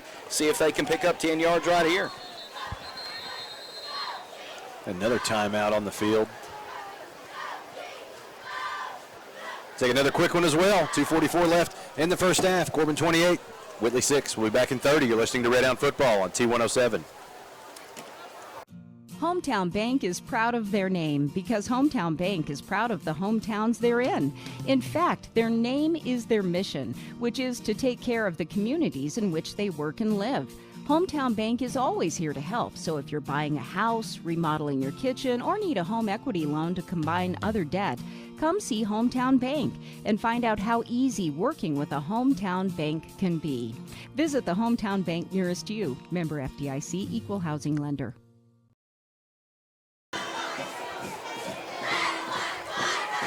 .244 remaining in the first half of play. Right now it's Corbin 28, Whitley County 6 in the Grace Health Bowl here at Campbell Field. I'm Ronnie Bowling with Jeff Barnett and Jenny Barnett in the T107 broadcast booth. And right now Whitley staring down the barrel of 4th and 10 at the Red Hound 38-yard line. This is about where they found pay dirt from a couple drives ago. Yeah, 30-yard line, 40-yard line, just threw one up. And, for the Colonels, their prayers was answered. But right here, Hounds, got the Colonels pinned back 4th and 10. See if the Hounds can get off the field on 4th down. Have been going to this 10-yard stop route in these past situations. Rolls out. Looking to throw. There we go. Under pressure, going to be sacked in the backfield. Anthony Myers continuing to terrorize quarterback. Good job right there. Hounds defensive line doing a great job, and really good coverage on the back end as well by the Hounds defensive back, Joe Lester, doing a good job in coverage as well. But again, we talked about that. A lot of times the big guys are up front for that defensive line, but the Hounds defense, they like to have a lot of athletes, and you saw Anthony Myers using that speed and quickness in there, getting really, really good pressure right there on the Colonel's quarterback, Ty Hamlin. Result of the play is a turnover on downs. Corbin going to operate on their side of the 50 for the first time all night. Take over on their own 47-yard line. Elam in the shotgun, 4 wide, but they're all in close. Handoff's going to go to Combs across the left side. No running room there. Going to be tackled down at the 45-yard line. Going to lose 2 on the carry. Yeah, tough break right there for Cam Combs. And, we haven't seen Cam Combs carry the football a lot tonight so far. But I tell you what, probably after Cam Combs winning the MVP of the Pigskin Classic, really the Whitley defense kind of zeroed in on him right here. 2nd and 12. Elam under center, looking downfield. Scrambles out of the pocket. Now he's going to keep it himself at the 45, down to the 50. Extends out to the Whitley County 46-yard line. Nice pickup there. Yeah, Hounds kind of in hurry-up mode again. Brings up a 3rd and short, but really good job by Kate Elam kind of sprinting out to that right side, buying a little bit of time, a little bit of poise showing in the pocket, and then really putting the gas on to get some positive yards for the Hounds offense. 3rd and 4 at the Whitley 46. Fakes the handoff, pump fakes. Got a man wide open down the field. That's Petrosky at the 15, knocked out of bounds at the 10-yard line. More than enough for the Red Hound first down. Wow, great job right there by Eli Petrosky, running a great route. Looked like number 3, John Crowley, kind of bit on the fake right there, and a little pump fake by Elam. And then Eli Petrosky, just kind of running down that right side, makes a great catch, moving the football. And Hounds looking again to extend this lead right here before halftime. 1st and 10 at the Whitley 11. Elam under center, speed option pitch out to Combs, up to the 10, down to the 6. Picks up 4 or 5 on the speed option run. Yeah, good run right there, Cam Combs. Again, Elam, just getting Cam Combs the pitch right there out to the right side. And, we saw Cam Combs do his thing last week. Had, like we mentioned earlier in the broadcast, 16 carries, 148 yards. So Cam Combs can get to the end zone in a hurry if you get him the football, that's for sure. 2nd and 6. Combs going to take it up the middle, going to walk it into the end zone for the touchdown. Wow, good job right there by the offensive line for the Hounds. Cam Combs knows what to do when he gets the football, goes north and south in a hurry, and puts on the gas right there. Good job, great drive by the Hounds offense, and good job by Cam Combs finishing the drive off. Another touchdown for the Hounds offense. Corbin punching one in with less than a minute to go in the second half. Baker on to add the extra point try. One last minute substitution on the PAT line. Curry snapping, Elam holding. Snap is down, Baker gets the kickoff up and away, splits the uprights and good. 47 seconds left in the first half of play. Corbin on top 35-6. We'll be back in 30 seconds. You're listening to Red Hound Football on T107. When you've been in business since 1954, you have to be doing something right. At Owens Auto Repair, they believe in honesty, service, and that hard work can still get you somewhere. Owens offers a complete line of truck and auto parts, as well as their custom-made hydraulic hoses, weather guard toolboxes, utility beds, and Sherwin-Williams auto paint. They also offer auto repair for cars, trucks, and RVs, and of course have top name brand tires. And they do towing and recovery. Owens Auto Repair, located just down from Corbin High School on Cumberland Falls Highway.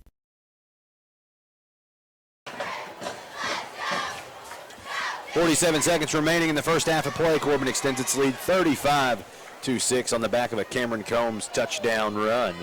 I'm Ronnie Bowling with Jeff Barnett and Jenny Barnett in the T107 broadcast booth. Hall of Fame weekend. That's right. Here at Campbell Field, Hall of Fame inductees descending onto the field to be recognized at halftime as Baker on to kick it away with less than a minute remaining in this first half of play. Yeah, right here, Hounds again capitalize on really good field position and doing a great job offensively, defensively, and again extending the lead right here, right before halftime.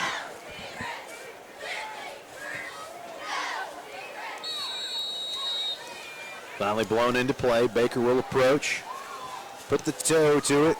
High end over end kick, going to clear the back of the end zone for a touchback. I think it lands out of the back of the end zone. Yeah, just out of the back of the end zone. And, over the last year or two, we kind of took that for granted. But to get a touchback, I mean, that's really, you got to be a good kicker to do that. So Jacob Baker, again, doesn't disappoint. It's almost automatic at this point. But a good job, again, by Jacob Baker, the kicker for the Hounds. Whitley's going to take over on their own 20-yard line. 80 yards to pay dirt, 47 seconds left. Might have a timeout left, I think, in their employ. Yeah, I think so. Both teams used 2 timeouts, so that's right. Whitley has 1 more timeout left. That's right. Double wing formation for the Colonels. Fullback dive up the gut. Did not go so hot. Lost a yard there. Yeah, and again, we see, the Colonels trying to test that big Hounds defensive front. And, anytime Whitley, the Colonels have tried to run between the tackles, the Hounds have just said no, and there's nothing up in there, that's for sure. So we saw the Colonels try to, come out and spread formations, run the jet, run outside. Seen Ty Hamlin on the sprint outs and all that, but the Hounds defense have had all the answers so far in this first half tonight. Game clock and play clock mirroring each other. I think Whitley might be content to take this one into the locker room.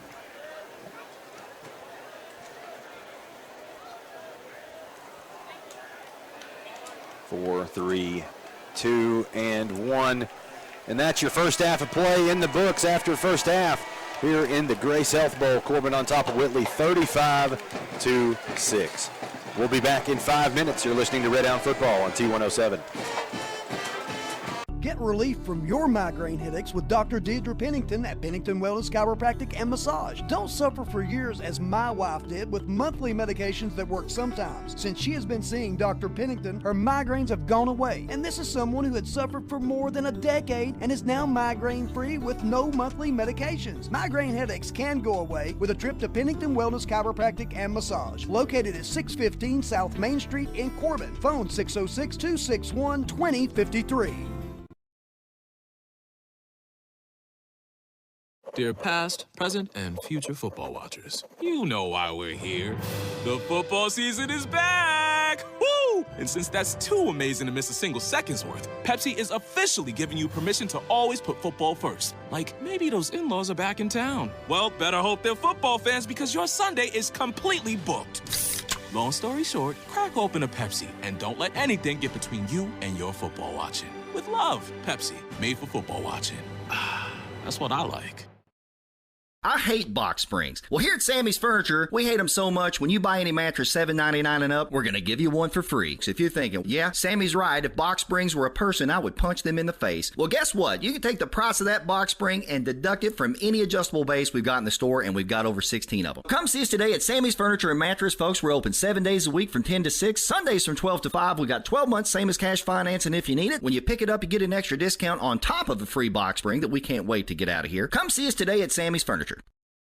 Our world has dramatically changed over the past couple of years. We've all had to adjust to these changing times. But one thing that has not changed is the fact that the Hart family and Tri-County Cycle Sales is still serving southeastern Kentucky with the same quality products and service after the sale since 1968. Honda, Yamaha, Kawasaki, and Polaris are the biggest names in off-road adventure and can still be found at Tri-County Cycle Sales. For your next ATV or side-by-side, stop by the place where time has stood still. Tri-County Cycle Sales, located between Corbin and London on US 25 across from Kentucky Outdoorsman.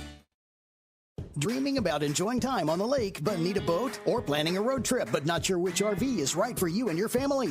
Wildcat RV and Marine can help. With our selection of Keystone and Crossroads RVs and Mercury Low boats, we can get you in the great outdoors. We're a family-owned RV and Marine dealer with professionally trained sales and service departments. Our staff is committed to helping you find the perfect RV or boat and keep it on the road or in the water. Wildcat RV and Marine, just off I-75 in Corbin, or online at wildcatrvandmarine.com.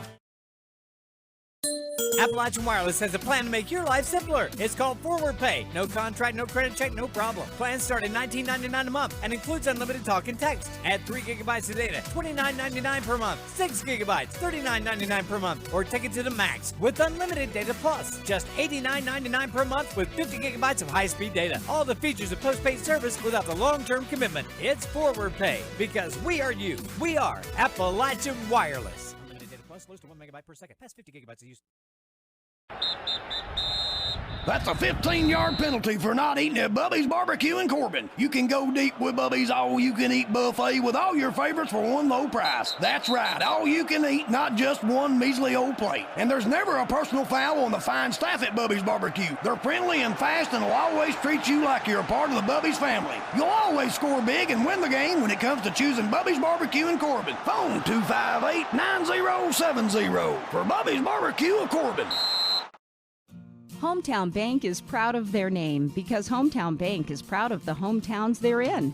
In fact, their name is their mission, which is to take care of the communities in which they work and live. Hometown Bank is always here to help, so if you're buying a house, remodeling your kitchen, or need a home equity loan to combine other debt, come see Hometown Bank and find out how easy working with a Hometown Bank can be. Visit the Hometown Bank nearest you. Member FDIC, Equal Housing Lender. When you've been in business since 1954, you have to be doing something right. At Owens Auto Repair, they believe in honesty, service, and that hard work can still get you somewhere. Owens offers a complete line of truck and auto parts, as well as their custom-made hydraulic hoses, weather guard toolboxes, utility beds, and Sherwin-Williams auto paint.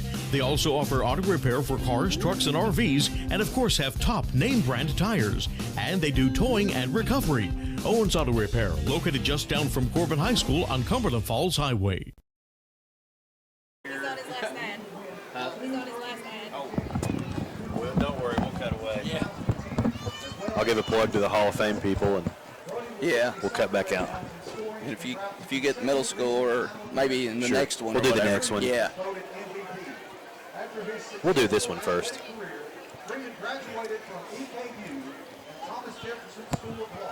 Halftime here at Campbell Field. Corbin playing host to Whitley County here in the Grace Health Bowl. They're up big, 35-6 at the half. Looking at some halftime stats here for you. On the ground, Corbin's been getting it done on a short field tonight. These stats aren't going to be eye-popping because they've started just about around the 30 of Whitley every drive. That's right. Elam's kept it himself 5 times, brought in 2 touchdowns. Combs 7 times, carried the ball 7 times for 2 touchdowns as well. Wells has a carry for 2 yards. Newberry has a catch for 5 yards. Stewart has 3 for 46. Eli Petrosky 2 catches for 30 and a touchdown. And Curry has a catch for 28 yards, and as well as an announcement for the middle school Hounds. That's right. Yeah, exactly. The middle school Hounds, 7th and 8th grade CMS football Hounds, played Southern Pulaski last night. Came up with 2 wins in a row right there. And, the Hounds going back into action Tuesday night against Meese Middle School, which is right there at Somerset, and going to be playing right here at Campbell Field. So really excited about the middle school program and what Coach Jackson and the staff does. So looking for some really good things. And again, we like to talk about our 8th grade football players, as you talked about at halftime. Eli Petrosky. Whenever you're a freshman, an 8th grader, you're 9 months away from playing on Friday night. And Eli Petrosky, not disappointing as a freshman, doing a great job for the Hounds offense tonight. Definitely a big catalyst for success in the recent years is how dominant the middle school programs have been. Yeah, you've been really dominant. 8 state championships, the most in Kentucky Middle School Football Association, the most in the state. So leading the way, and then Coach Greer has always been very supportive in the staff, and been anything that the middle school staff has needed. He's always done a great job, realizing that that's what builds your program, and so. The middle school football program, the middle school Hounds, doing a great job getting started off on the right foot, that's for sure. Hall of Fame weekend here at Corbin. Inductees on the field enjoying their 15 minutes of fame post-graduation. We're going to take a commercial break for corporate sponsor times. Again, halftime. Corbin up big on Whitley, 35-6 here in the Grace Health Bowl. We'll be back in 5 more minutes. You're listening to Red Hound Football on T107. Dear past, present, and future football watchers, you know why we're here. The football season is back! Woo! And since that's too amazing to miss a single second's worth, Pepsi is officially giving you permission to always put football first. Like, maybe those in-laws are back in town. Well, better hope they're football fans because your Sunday is completely booked. Long story short, crack open a Pepsi and don't let anything get between you and your football watching. With love, Pepsi, made for football watching. That's what I like. I hate box springs. Well, here at Sammy's Furniture, we hate them so much when you buy any mattress $7.99 and up, we're going to give you one for free. So if you're thinking, yeah, Sammy's right, if box springs were a person, I would punch them in the face. Well, guess what? You can take the price of that box spring and deduct it from any adjustable base we've got in the store, and we've got over 16 of them. Come see us today at Sammy's Furniture and Mattress, folks. We're open 7 days a week from 10 to 6, Sundays from 12 to 5. We got 12 months, same as cash financing if you need it. When you pick it up, you get an extra discount on top of a free box spring that we can't wait to get out of here. Come see us today at Sammy's Furniture. Our world has dramatically changed over the past couple of years. We've all had to adjust to these changing times. But one thing that has not changed is the fact that the Hart family and Tri-County Cycle Sales is still serving southeastern Kentucky with the same quality products and service after the sale since 1968. Honda, Yamaha, Kawasaki, and Polaris are the biggest names in off-road adventure and can still be found at Tri-County Cycle Sales. For your next ATV or side-by-side, stop by the place where time has stood still. Tri-County Cycle Sales, located between Corbin and London on US 25 across from Kentucky Outdoorsman. Dreaming about enjoying time on the lake but need a boat? Or planning a road trip but not sure which RV is right for you and your family? Wildcat RV and Marine can help. With our selection of Keystone and Crossroads RVs and Mercury Low boats, we can get you in the great outdoors. We're a family-owned RV and Marine dealer with professionally trained sales and service departments. Our staff is committed to helping you find the perfect RV or boat and keep it on the road or in the water. Wildcat RV and Marine, just off I-75 in Corbin, or online at wildcatrvandmarine.com. Appalachian Wireless has a plan to make your life simpler. It's called Forward Pay. No contract, no credit check, no problem. Plans start at $19.99 a month and includes unlimited talk and text. Add 3 gigabytes of data, $29.99 per month. 6 gigabytes, $39.99 per month. Or take it to the max with unlimited data plus. Just $89.99 per month with 50 gigabytes of high-speed data. All the features of postpaid service without the long-term commitment. It's Forward Pay because we are you. We are Appalachian Wireless. Unlimited data plus, slows to 1 megabyte per second. Past 50 gigabytes of use. That's a 15-yard penalty for not eating at Bubby's Barbecue in Corbin. You can go deep with Bubby's all-you-can-eat buffet with all your favorites for one low price. That's right, all-you-can-eat, not just one measly old plate. And there's never a personal foul on the fine staff at Bubby's Barbecue. They're friendly and fast and will always treat you like you're a part of the Bubby's family. You'll always score big and win the game when it comes to choosing Bubby's Barbecue in Corbin. Phone 258-9070 for Bubby's Barbecue of Corbin. Hometown Bank is proud of their name because Hometown Bank is proud of the hometowns they're in. In fact, their name is their mission, which is to take care of the communities in which they work and live. Hometown Bank is always here to help, so if you're buying a house, remodeling your kitchen, or need a home equity loan to combine other debt, come see Hometown Bank and find out how easy working with a Hometown Bank can be. Visit the Hometown Bank nearest you. Member FDIC, Equal Housing Lender. When you've been in business since 1954, you have to be doing something right. At Owens Auto Repair, they believe in honesty, service, and that hard work can still get you somewhere. Owens offers a complete line of truck and auto parts, as well as their custom-made hydraulic hoses, weather guard toolboxes, utility beds, and Sherwin-Williams auto paint. They also offer auto repair for cars, trucks, and RVs, and of course have top name brand tires. And they do towing and recovery. Owens Auto Repair, located just down from Corbin High School on Cumberland Falls Highway. Do you have a student athlete that is suffering with a sports injury? Did you know a gentle chiropractic treatment can help with headaches, neck and back pain, even knee or ankle injuries? Call today and make your appointment with me, Dr. Deidre Pennington, and see why so many student athletes are thankful for Pennington Wellness Chiropractic and Massage. Telephone 606-261-2053. If you're having problems, trust our Grammy. We do! Dear past, present, and future football watchers, you know why we're here. The football season is back! Woo! And since that's too amazing to miss a single second's worth, Pepsi is officially giving you permission to always put football first. Like, maybe those in-laws are back in town. Well, better hope they're football fans because your Sunday is completely booked. Long story short, crack open a Pepsi and don't let anything get between you and your football watching. With love, Pepsi, made for football watching. That's what I like. Here at Campbell Field, Corbin playing host in the Grace Health Bowl to Whitley County.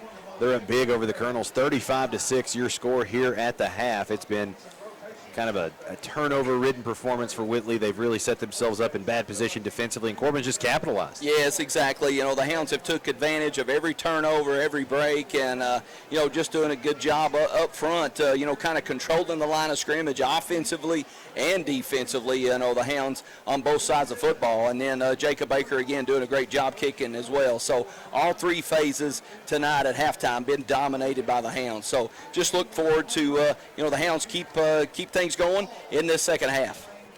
And now celebrating Hall of Fame weekend here at Corbin High School. Inductees on the field right now: Brody Freeman, Callie Hendrickson Justice, John Tyler Harris, Rob Maiden, Shuffle through my notes here. Corey right. Sears, Matthew Taylor, Jimmy Dale Walker, Daryl Barton, the 2010 Corbin boys golf team, your Red Hound Hall of Fame induction class for this 2022 season. Congrats to all the inductees and their families. Not long forgot. It's getting bad on Hall of Fame weekend now, and I'm older than the inductees. I don't like that anymore. Yeah, well, all I can say is welcome to the club. So, good. A lot of times, you look out there and you see those guys that are all younger than you, and you're like, man, it's the time's flying. So that's for sure. Not fun, but it is what it is. Congratulations to the Hall of Fame class. We still have a very long extended halftime break. We're not going to belabor you with our talking points. We're going to kick it over for corporate sponsor time. Thank you for all our sponsors for bringing us Red Hound football here and on T1073.com. Again, your score right now, Corbin 35, Colonels 6. We'll be back in 5 more minutes. You're listening to Red Hound football on T107. I hate box springs. Well, here at Sammy's Furniture, we hate them so much, when you buy any mattress $7.99 and up, we're going to give you one for free. So if you're thinking, yeah, Sammy's right, if box springs were a person, I would punch them in the face. Well, guess what? You can take the price of that box spring and deduct it from any adjustable base we've got in the store, and we've got over 16 of them. Come see us today at Sammy's Furniture and Mattress, folks. We're open 7 days a week from 10 to 6, Sundays from 12 to 5. We got 12 months, same as cash financing if you need it. When you pick it up, you get an extra discount on top of the free box spring that we can't wait to get out of here. Come see us today at Sammy's Furniture. Our world has dramatically changed over the past couple of years. We've all had to adjust to these changing times. But one thing that has not changed is the fact that the Hart family and Tri-County Cycle Sales is still serving southeastern Kentucky with the same quality products and service after the sale since 1968. Honda, Yamaha, Kawasaki, and Polaris are the biggest names in off-road adventure and can still be found at Tri-County Cycle Sales. For your next ATV or side-by-side, stop by the place where time has stood still. Tri-County Cycle Sales, located between Corbin and London on US 25 across from Kentucky Outdoorsman. Dreaming about enjoying time on the lake but need a boat? Or planning a road trip but not sure which RV is right for you and your family? Wildcat RV and Marine can help. With our selection of Keystone and Crossroads RVs and Mercury Low boats, we can get you in the great outdoors. We're a family-owned RV and Marine dealer with professionally trained sales and service departments. Our staff is committed to helping you find the perfect RV or boat and keep it on the road or in the water. Wildcat RV and Marine, just off I-75 in Corbin, or online at wildcatrvandmarine.com. Appalachian Wireless has a plan to make your life simpler. It's called Forward Pay. No contract, no credit check, no problem. Plans start at $19.99 a month and includes unlimited talk and text. Add 3 gigabytes of data, $29.99 per month. 6 gigabytes, $39.99 per month. Or take it to the max with unlimited data plus. Just $89.99 per month with 50 gigabytes of high-speed data. All the features of postpaid service without the long-term commitment. It's Forward Pay because we are you. We are Appalachian Wireless. Unlimited data plus, slows to 1 megabyte per second. Past 50 gigabytes of use. That's a 15-yard penalty for not eating at Bubby's Barbecue in Corbin. You can go deep with Bubby's all-you-can-eat buffet with all your favorites for one low price. That's right, all you can eat, not just one measly old plate. And there's never a personal foul on the fine staff at Bubby's Barbecue. They're friendly and fast and will always treat you like you're a part of the Bubby's family. You'll always score big and win the game when it comes to choosing Bubby's Barbecue in Corbin. Phone 258-9070 for Bubby's Barbecue of Corbin. Hometown Bank is proud of their name because Hometown Bank is proud of the hometowns they're in. In fact, their name is their mission, which is to take care of the communities in which they work and live. Hometown Bank is always here to help, so if you're buying a house, remodeling your kitchen, or need a home equity loan to combine other debt, come see Hometown Bank and find out how easy working with a Hometown Bank can be. Visit the Hometown Bank nearest you. Member FDIC, Equal Housing Lender. When you've been in business since 1954, you have to be doing something right. At Owens Auto Repair, they believe in honesty, service, and that hard work can still get you somewhere. Owens offers a complete line of truck and auto parts, as well as their custom-made hydraulic hoses, weather guard toolboxes, utility beds, and Sherwin-Williams auto paint. They also offer auto repair for cars, trucks, and RVs, and of course have top name brand tires. And they do towing and recovery. Owens Auto Repair, located just down from Corbin High School on Cumberland Falls Highway. Have you been in a car accident? Whiplash is a common injury and very painful, leading to years of health problems. Discover a chiropractor that uses digital x-rays and will not twist your neck. Call and make your appointment with me, Dr. Deidre Pennington, and experience the difference at Pennington Wellness Chiropractic and Massage. Phone 606-261-2053. If you're having problems, trust our Grammy. We do! Dear past, present, and future football watchers, you know why we're here. The football season is back! Woo! And since that's too amazing to miss a single second's worth, Pepsi is officially giving you permission to always put football first. Like, maybe those in-laws are back in town. Well, better hope they're football fans because your Sunday is completely booked. Long story short, crack open a Pepsi and don't let anything get between you and your football watching. With love, Pepsi, made for football watching. That's what I like. I hate box springs. Well, here at Sammy's Furniture, we hate them so much when you buy any mattress $7.99 and up, we're going to give you one for free. So if you're thinking, yeah, Sammy's right, if box springs were a person, I would punch them in the face. Well, guess what? You can take the price of that box spring and deduct it from any adjustable base we've got in the store, and we've got over 16 of them. Come see us today at Sammy's Furniture and Mattress, folks. We're open 7 days a week from 10 to 6, Sundays from 12 to 5. We got 12 months, same as cash financing if you need it. When you pick it up, you get an extra discount on top of a free box spring that we can't wait to get out of here. Come see us today at Sammy's Furniture. Our world has dramatically changed over the past couple of years. We've all had to adjust to these changing times. But one thing that has not changed is the fact that the Hart family and Tri-County Cycle Sales is still serving southeastern Kentucky with the same quality products and service after the sale since 1968. Honda, Yamaha, Kawasaki, and Polaris are the biggest names in off-road adventure and can still be found at Tri-County Cycle Sales. For your next ATV or side-by-side, stop by the place where time has stood still. Tri-County Cycle Sales, located between Corbin and London on US 25 across from Kentucky Outdoorsman. Longer till we kick it off here, so we're going to tuck away for one last commercial break before the half. Again, Corbin 35, Whitley 6. We'll be back in 5. You're listening to Red Down Football on T107.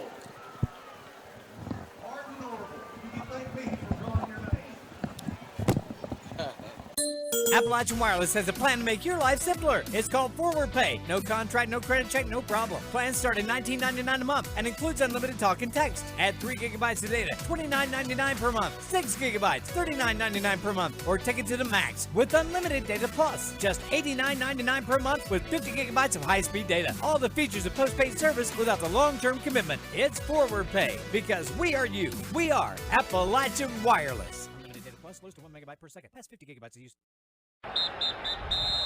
That's a 15-yard penalty for not eating at Bubby's Barbecue in Corbin. You can go deep with Bubby's all-you-can-eat buffet with all your favorites for one low price. That's right, all-you-can-eat, not just one measly old plate. And there's never a personal foul on the fine staff at Bubby's Barbecue. They're friendly and fast and will always treat you like you're a part of the Bubby's family. You'll always score big and win the game when it comes to choosing Bubby's Barbecue in Corbin. Phone 258-9070 for Bubby's Barbecue of Corbin. Hometown Bank is proud of their name because Hometown Bank is proud of the hometowns they're in. In fact, their name is their mission, which is to take care of the communities in which they work and live. Hometown Bank is always here to help, so if you're buying a house, remodeling your kitchen, or need a home equity loan to combine other debt, come see Hometown Bank and find out how easy working with a Hometown Bank can be. Visit the Hometown Bank nearest you. Member FDIC, Equal Housing Lender. When you've been in business since 1954, you have to be doing something right. At Owens Auto Repair, they believe in honesty, service, and that hard work can still get you somewhere. Owens offers a complete line of truck and auto parts, as well as their custom-made hydraulic hoses, weather guard toolboxes, utility beds, and Sherwin-Williams auto paint. They also offer auto repair for cars, trucks, and RVs, and of course have top name-brand tires. And they do towing and recovery. Owens Auto Repair, located just down from Corbin High School on Cumberland Falls Highway. Get relief from your migraine headaches with Dr. Deidre Pennington at Pennington Wellness Chiropractic and Massage. Don't suffer for years as my wife did with monthly medications that work sometimes. Since she has been seeing Dr. Pennington, her migraines have gone away. And this is someone who had suffered for more than a decade and is now migraine-free with no monthly medications. Migraine headaches can go away with a trip to Pennington Wellness Chiropractic and Massage, located at 615 South Main Street in Corbin. Phone 606-261-2053. Dear past, present, and future football watchers, you know why we're here. The football season is back!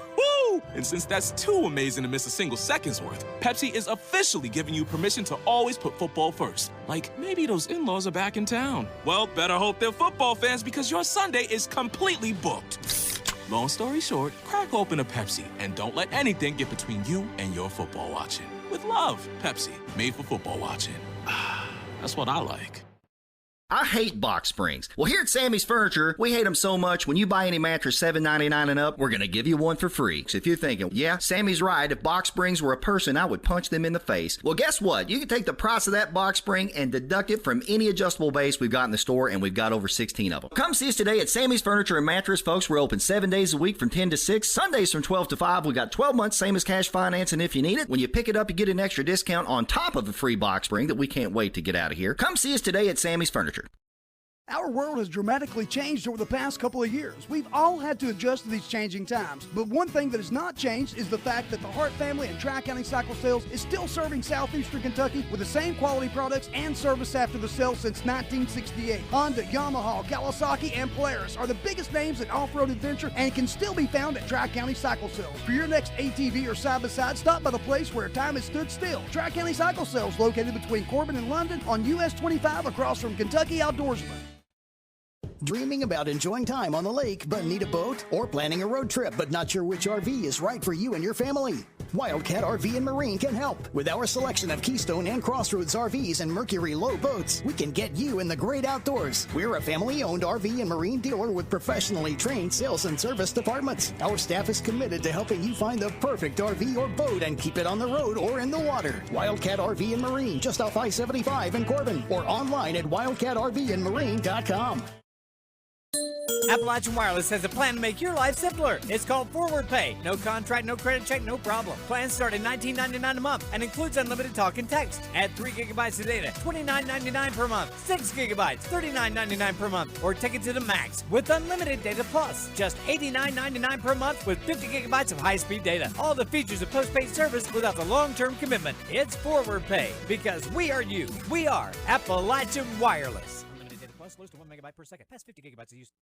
They're up big on Whitley, 35-6 your score here at the half, and Corbin set to receive the football. We could be going on the clock here directly. Yeah, exactly. You know, the Hounds come out, and like you just said, you know, the offense got the football here, and up big right here, 29 points. You know, you put another touchdown on the board, and, you know, you get the clock moving. So, Hounds, I'm sure Coach Greer definitely aware of that, and Hounds have played a great football game in this first half. You know, again, we talked about it earlier in the broadcast. Offensively, move the ball.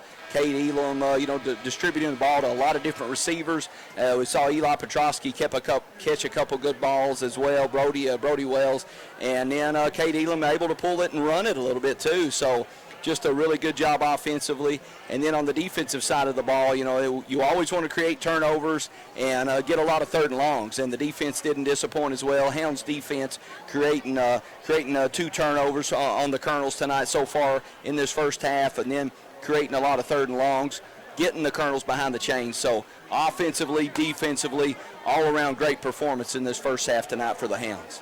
Very workmanlike performance. Corbin would like to get on the clock and get maybe some younger Hounds in for some action. Got to go on the road next week and play Franklin. Could be a very tough matchup for Corbin. Going to be the best team arguably on the schedule next week. Yeah, tough game coming up next week. And you're right. You know, you get the Colonels on the clock. You get to rest some Hounds, avoid any kind of injury. And then not only that, but, you know, like you said, Ronnie, you get those younger Hounds in there, and they get a lot of game time reps, a lot of game time experience. So would be a really, really perfect storm tonight if the Hounds can put the Colonels on the clock, rest some starters, rest some juniors, rest some seniors, and then get a lot of good experience here on Friday night at Campbell Field for those those younger Hounds. So would be a really good job right here if the Hounds can come out and put points on the board really fast. 36-point lead is the mark to get. Once you eclipse the 36-point lead, it does not go back. Doesn't matter if the lead shrinks below 36. You could come all the way back. Yes. Tie the game, and it matters. Clock's going to keep running. Yeah, clock keeps running, and again, just the Hounds definitely aware of that. And you look at to me, Ronnie, again, the defense side of the football we saw. Looking across the way, Israel Summers been huge for the Hounds up front. A lot of good athletes, a lot of good defensive players on the Hound side of the football. Saw Jacob Baker playing well. Evan Baker having a good night on the defensive side as well. And so just really fun to see, especially in this Hall of Fame night, Grace Health Bowl, seeing the Hounds flying around, hitting people, and playing good football.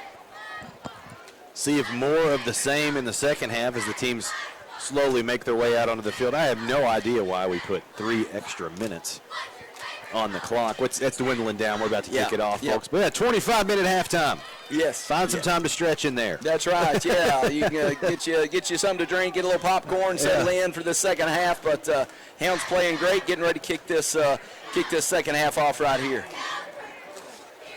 Getting your score at the half: Corbin 35, Whitley 6. This series ratcheted back up 6 seasons ago. It's been all Redhound, 6-0 in that stretch. Mathematically looking to be the same. That's right, yeah. Hounds dominating the series, and a big rivalry, but, the Hounds have definitely dominated, that's for sure. Steely on to kick it away for the Colonels. High end over end kick going to be fielded by Stewart at the 15. Looks for blockers at the 20. 25 at the 30. Going to be knocked out of bounds at the 35-yard line. Nice little return there by Stewart. This is, believe it or not, folks, the worst starting field position for Corbin of the night. That's right. Yeah, you throw in the turnovers and you throw in, the turnover on downs, whatever you want to. And you're right, Ronnie. The Hounds right here on their own 36-yard line. The worst field position you can start with, and that's a good thing. So if you've got that, you're playing good football, and the Hounds come out right here ready to attack on offense. Elam opens up in the shotgun, twins to his right, one wide receiver to his left. Got a running back flanking him on either side in the backfield. Handoff going to go up the middle, nothing there. No gain on the carry. Curry trying to find a hole in the Colonel defensive front, just not one opening up for him. Yeah, not much up there up front running the football. And we've seen the Colonels, play the run pretty good tonight. They've shut down some of the inside runs for the Hounds. We've seen Kate Elam get loose on the sprint outs and some good throws, but the Colonels doing a good job up front right there. Same formation on 2nd and 10. Elam. Whitley brings the blitz, throws to his check down, in and out of his hands and incomplete. Can't hook up with Curry out in space. Brings up 3rd and long. Yeah, 3rd down and about 11 right here. The Hounds a little bit behind the chain, so, like a little check down throw, like you said, right there to the right side to Xander Curry. But Hounds, want to keep that momentum going early in this 3rd quarter to start this second half. So look for the Hounds to put the gas down, try to pick up this 1st down and move the chains right here. 4 wide receivers on the field. Elam takes the snap. Sets in the pocket, has time, fires over the middle to Petrosky. Hauled in and caught at the Whitley 48-yard line. That's more than enough for a 1st down. Picks up about 13 on the pitch and catch. Yeah, really good job. Offensive line doing a good job up front, creating the pocket, the natural pocket for Cade Elam. Gets his feet set, delivers a good ball right there. Eli Petrosky coming across the middle and makes a good catch as well. So Hounds 1st down on a really, really big test right there on 3rd and about 11. So good job by the Hounds offense. Hounds are going to go 4 wide on 1st down, play action. Elam immediately under pressure. Gets the ball out to Curry somehow. Up to the 50, picks up a block at the 45, wrestled down near the 1st down marker.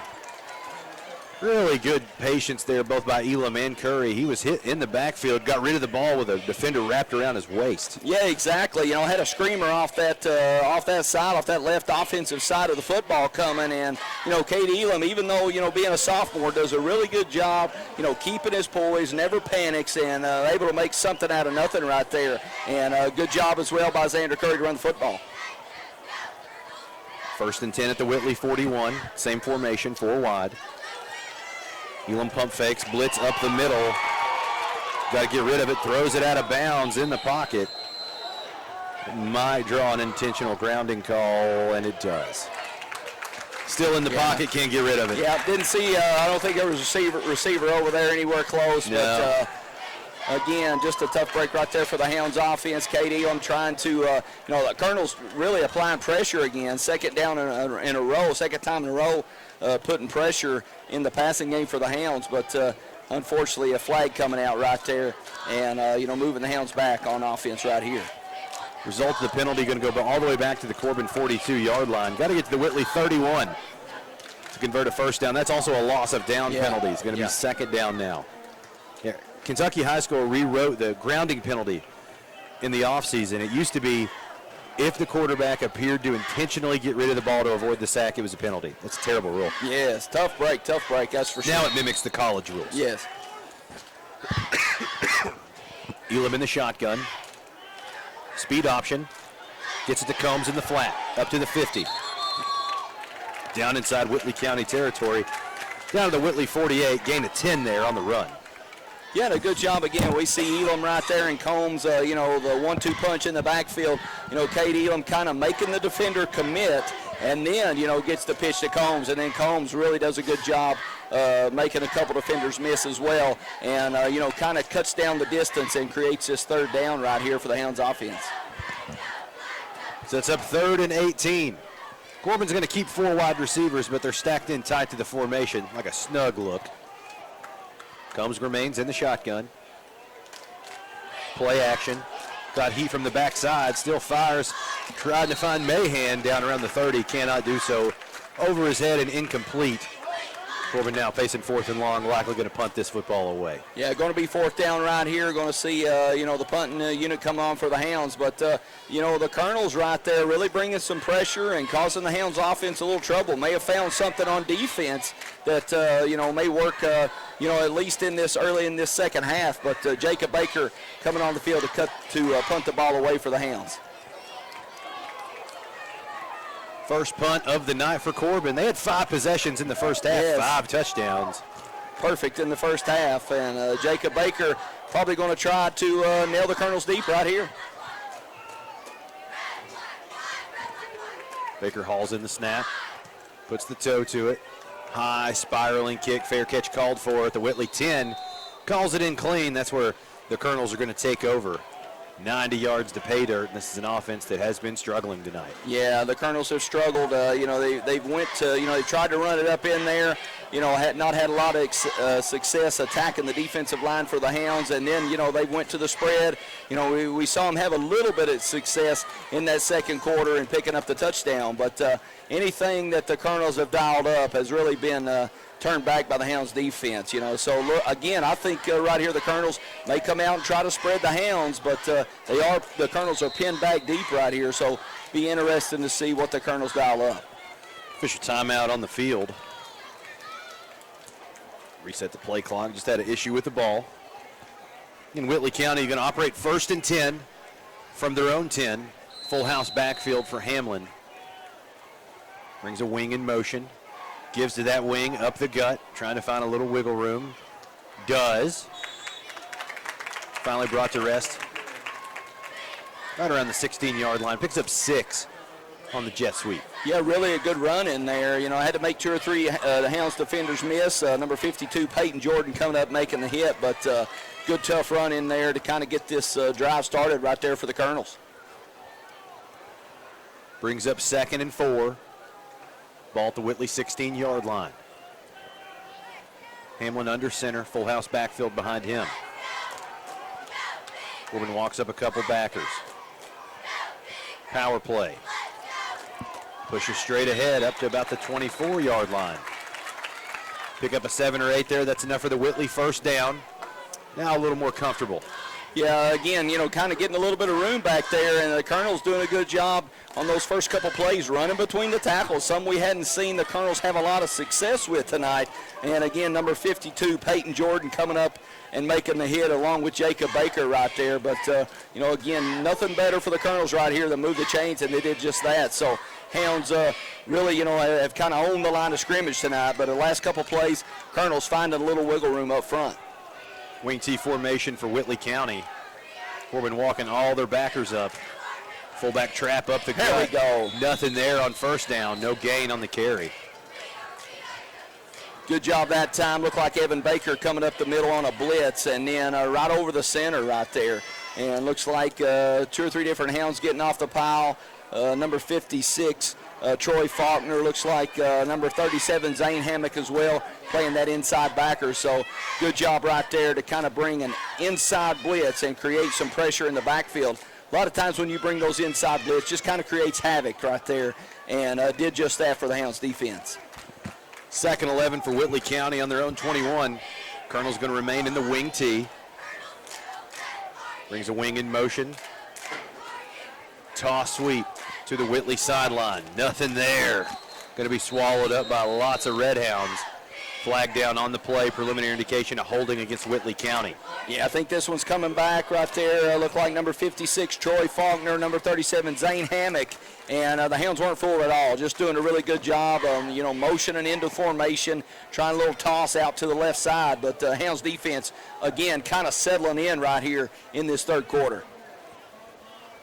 Corbin going to decline that penalty. They did hit the Whitley runner for a big loss there. Going to be 3rd and 12. And again, we've talked about that all night, Ronnie. You want to get the Colonels in 3rd and long situations. You looked at last week's stats, and the Colonels only putting the ball in the air 9 times last week, and we're 2 for 9. So you definitely want to force the Colonels to have to throw the football. Colonels look like they'll do so on 3rd and 12. 4 wide receivers for Hamlin as he operates out of the shotgun. Back to throw. Loads up and fires down the sideline. Nobody home. Pass falls incomplete. Now Whitley facing a 4th and long, backed up in their own territory.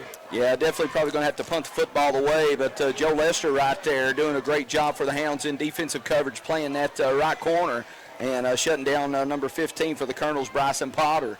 So we saw Bryson Potter catch a touchdown early in the football game in that first half, but Joe Lester doing a great job in coverage right there.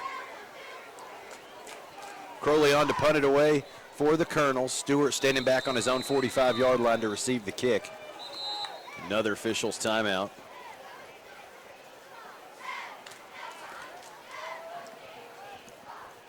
Yeah, looks like Joe Lester, going to have to come out of the football game right there. I'm not sure. Equipment issue, I think. I think so. Yeah.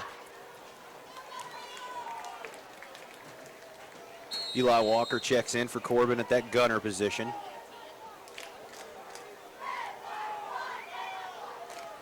Hauls in the snap, puts the toe to it. Booming kick since Stewart scrambling, lands at the 40. Takes a Red Hound roll, going to be killed at the Corbin 41-yard line. That's where Corbin will take over 1st and 10. Again, good field position for the Hounds. Yeah, again, great field position right here, and just set up right here for the Hounds offense.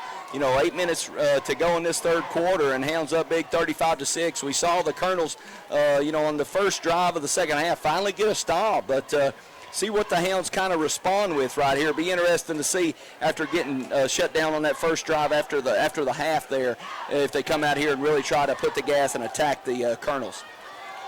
1st and 10 at the Corbin 41. 4 wide receivers all in tie for Elam. Brings Wells in motion. Wells will get the carry on the jet sweep. Picks up 1 block, needed another.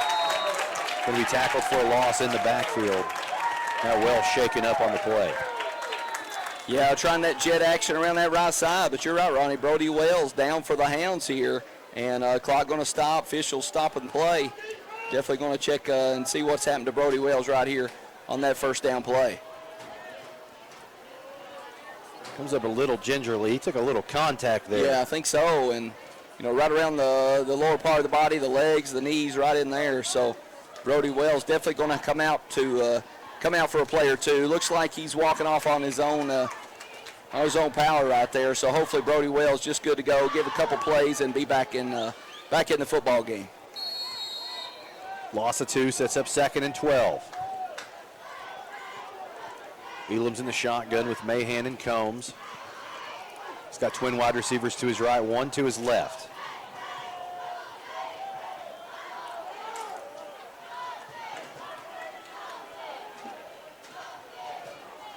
Fakes the handoff, fires the tunnel screen underneath to Stewart. Tries to get a block. There we go. Receiver miss, does it himself up to the 45-yard line. Picks up 6 or 7 on the screen reception. Have a player shaking up on the field. Looks like Stewart cramping up for the Red Hounds down there. Yeah, I think so. Carter Stewart down probably with the cramps, but good job right there. Thought the Hounds might get a little more than that, but a good job, like you said, on the tunnel screen. Carter Stewart putting the gas pedal down and getting tackled. But again, 3rd and manageable right here, 3rd and 5, and as the trainers deal trying to get those cramps out of Carter Stewart's legs right here. But good opportunity for the Hounds offense to keep moving the football down the field. 7:15 left in the third quarter. Corbin up 35-6. They deal with cramps on the field. Not uncommon. It's hot out here. That's right, yeah. Yeah, good and warm, and you're right, Ronnie. We saw a lot of cramps last week in the Pigskin Classic, and, had some as well tonight. So you're exactly right. Hot and humid, and especially early in the season, you see a lot of cramps. Stewart is up, going to leave the field under his own power. And that's good. You're going to see a lot of these official timeouts in the early part of the season. Yeah, exactly. Always happens. It's end of August right here, still warm outside, and a lot of times, even though the players have been practicing a lot and, had spring workouts, and then you move into the regular season, still got to get in that game shape, and, seeing some cramps right here early in this football season. 3rd and 5. Corbin has it on their own 46-yard line. Elam in the gun. Trips to his left, one wide out to his right. One lone setback joins him in the backfield. Sets the throw, checks down to Combs immediately in the face of the blitz. There we go. Good juke by Combs at the 50. There we go. 40, going to break it loose at the 30. It's a foot race. He's going to take it to the house for 6. Touchdown, Cameron Combs. Great job right there, Cam Combs. Just catches the little screen out to the right side, and then he knows what to do with it and just makes 2 or 3 defenders miss, puts on the gas, gets to the end zone. That's what Cam Combs does. We saw him last week. We've talked about it all night long. 16 carries, 148 yards, knows what to do when he gets the football in his hands, and Cam Combs gets to the end zone in a hurry right there. House call. That's right. That's right. Dial it up, Cam Combs. Great job, great football player for the Hounds offense right there. Good individual effort out there, too. He had a man to miss, had to make that play himself. Yes. Out in space, took it to the house. Took it to the house with his own wheels. Baker on to add the extra point. This will put the Colonels on the clock. Kick is off. It is good. Next kickoff, Corbin should have a running clock. 6:54 remaining in the third quarter. Corbin up big, 42-6. We'll be back in 30 seconds. You're listening to Red Out Football on T107.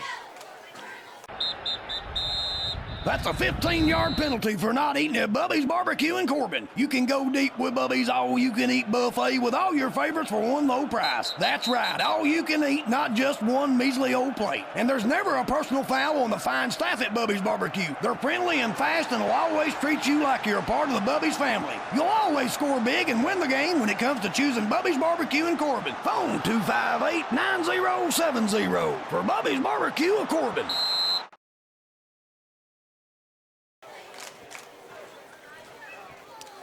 .654 remaining in the third quarter of play. Corbin playing host to the Colonels of Whitley County here in the Grace Health Bowl at Campbell Field. Corbin on top, 42-6. I'm Ronnie Bowling with Jeff Barnett and Jenny Barnett in the T107 broadcast booth. It's been all Hounds tonight. It was a 55-yard touchdown reception from Cam Combs from Cade Elam. Took it to the house for 6. Actually the check down on that route. Yeah, just the check down, and we've talked about what Cam Combs can do and just being a great athlete right there. We've talked about Cam Combs being a great baseball player, and right there, you just see a really good athlete for the Hounds taking it to the house right there. Baker on to kick it away.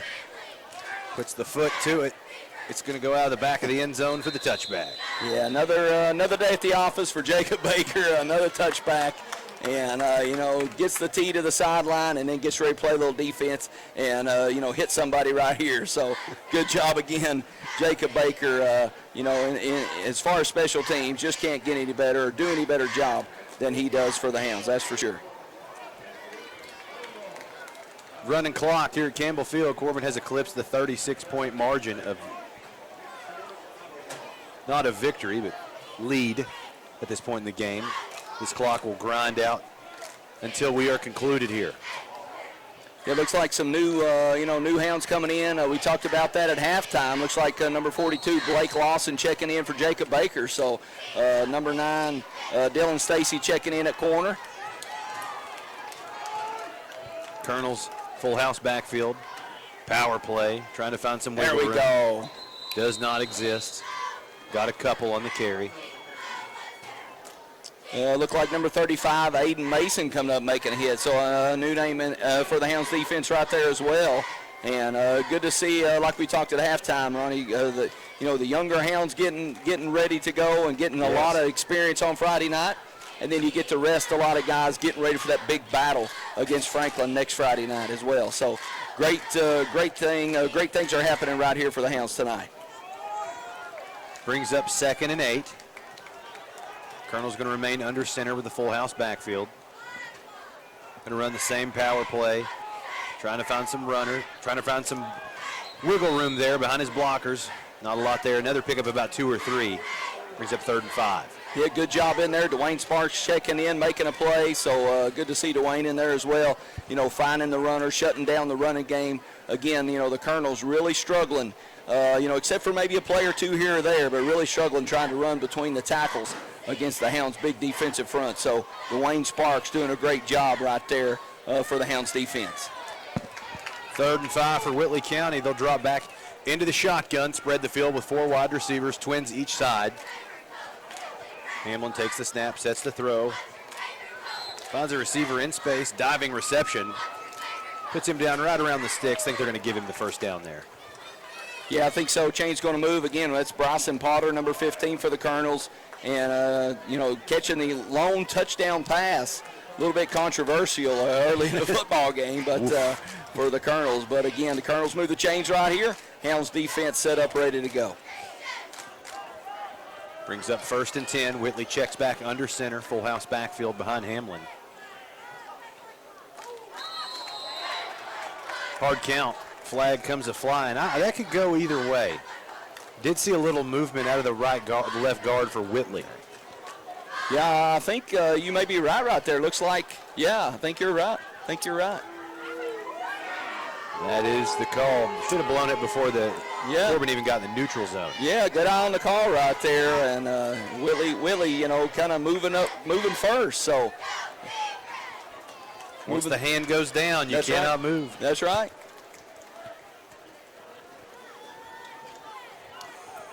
False start the call against Whitley County. Makes it 1st and 15 from their own 26. 3 minutes remaining in the 3rd quarter. Clock continuing to grind. Hamlin tucks up under center with full house backfield behind him. Handoff. There we go. Across the left side. Sheds a couple block tackles. Finally going to be searched out of bounds. Wow.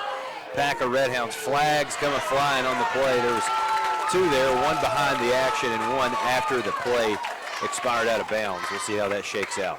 Yeah, it looks like the number 42, Blake Lawson, making the hit, but see what the official says right here. Maybe a little bit out of bounds. Also saw number 19, Dawson Coffey, getting that initial pressure in the backfield, doing a good job as well. But flag's definitely out. I was checking the stats there. The Hounds have had 5 penalties tonight. Really good job cleaning that up. Had 11 last week, so definitely, doing a good job tonight with just 5 penalties, but may get number 6 right here. Wait for the wide hat here. Going to be a hold going against Whitley County. That's a live ball foul.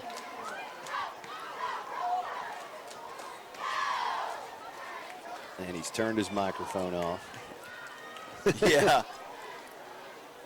We have a very long explanation that we'll get no benefit of, so we'll tell you how the ball's spotted. That's right. Fill in the gaps best we can.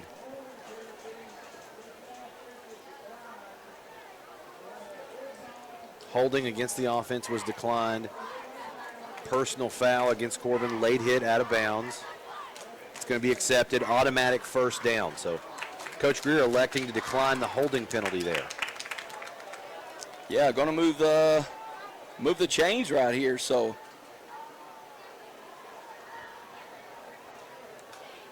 could be an instance of Coach Greer electing not to take the penalty with the lead. Now he's protesting with the officiating crew, and they've stopped the clock. And this is, I don't know that this much discourse is necessary with a 36-point lead. Yeah, exactly. Yeah, not really sure what they're talking about right here, but looked like they were set to mark off 15 against the Hounds. But again, like you said, Coach Greer trying to find out the particulars right here and get all of what's happening right here on this penalty. We'll get another update from the crew. holding against the offense. That penalty will be accepted. Now, I was kind of thinking maybe Coach Greer gave him a break. Yes. Maybe elected not to accept a penalty with that kind of lead. That's the only explanation I had. Otherwise, every coach in America accepts a holding call. Exactly, that's right. In most situations, so they're gonna mark it off 10 and move back 15. Back 15. Yes. It'd be easier to move up 5. Up 5. Yes. Now this is quite the ceremony. Yeah. We have marked off 10. Now let's mark back 15 to the. I don't know that I've seen a crew do this. This is a bizarre way to handle things. I think we're going to end up in the right spot, but it's took a little longer. Allegedly. Probably right here. Yeah.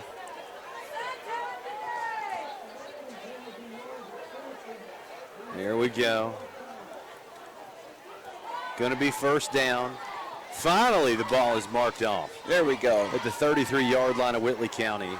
They're calling it first down and 8. Yeah, we'll go with it. Whitley in the shotgun. 4 wide receivers. Hamlin takes the snap. Fires. Down the left sideline trying to find Crowley. Going to be broke up at the last minute and incomplete. Good coverage out there in space. Yeah, really good job right there. Just one-on-one coverage right there. Crowley and Dylan Stacy for the Hounds, number 9. And Stacy doing a great job back there, not letting the receiver get deeper than he was, and just going up and a kind of a one-on-one look, batting the ball down. So really good job defensively right there by number 9, Dylan Stacy for the Hounds.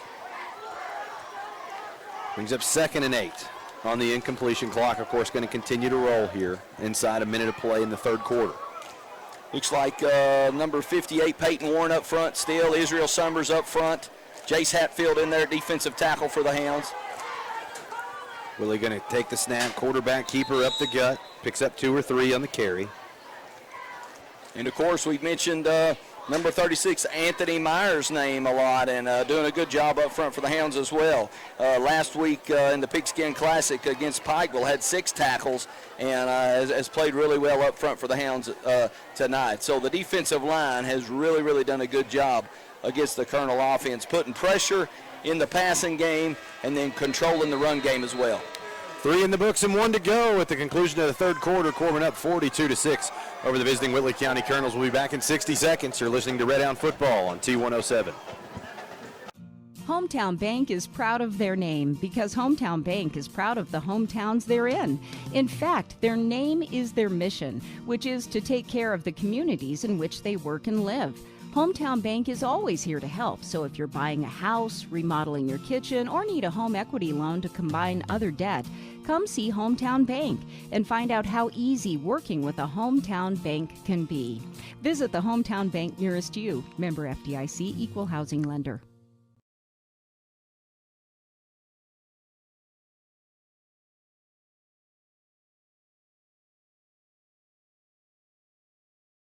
They get your order.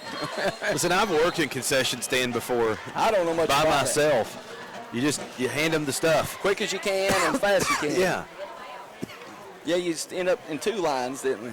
Yeah, that was strange. I'd never done that before.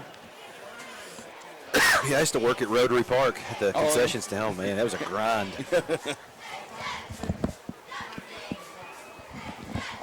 At the top of the 4th quarter, Corbin up 42-6 over the visiting Whitley County Colonels.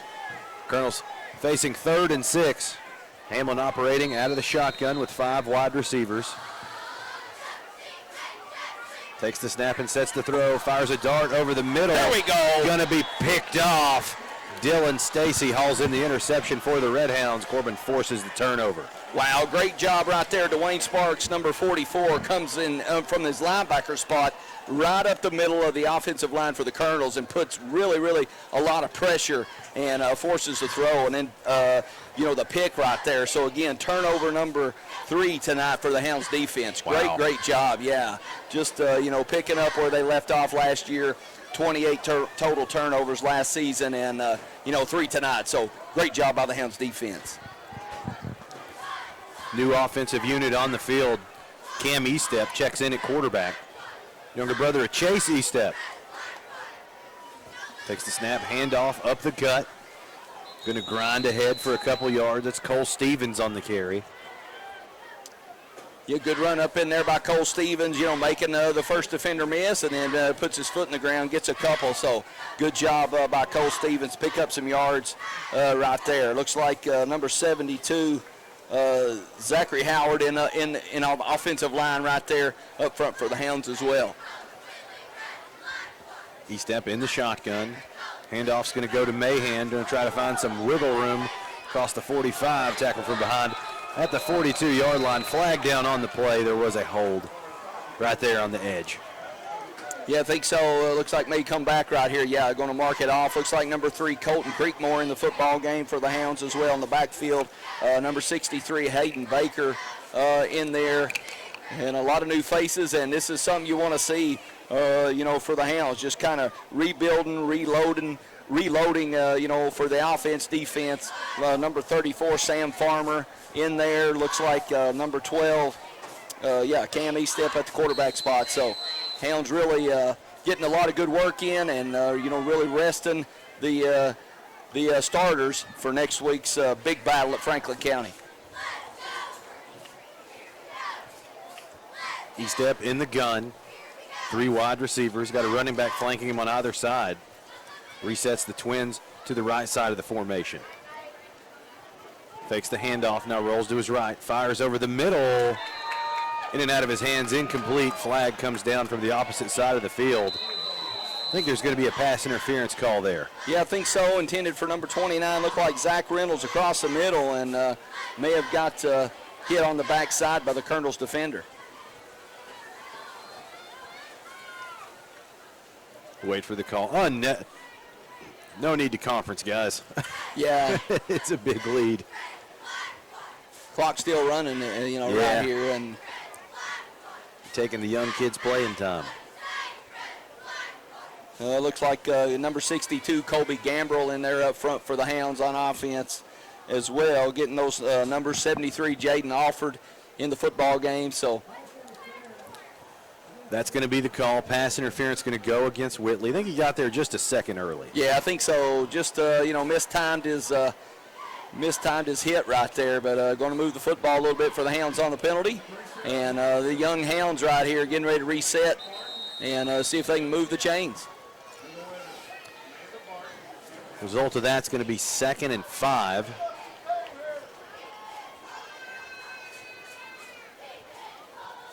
Somehow. I don't know. We're still huddled. We're still discussing.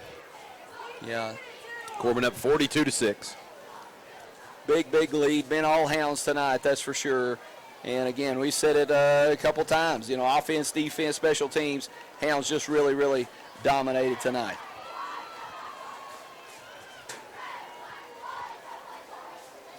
And Corbin subbing down offensively. Yep. Number 8, I think Trey Blaylock in the football game as well. So getting a lot of young guys right in there. Number 78, Wyatt Horton in the football game. Good to see those young Hounds getting some good quality work right here on Friday night. 33, Logan Wagers in the game.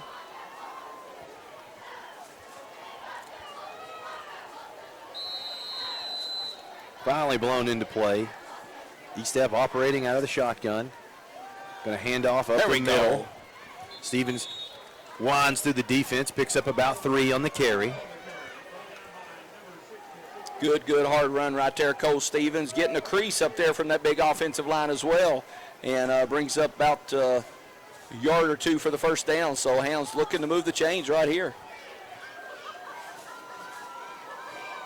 Result of that play brings up 3rd and 1.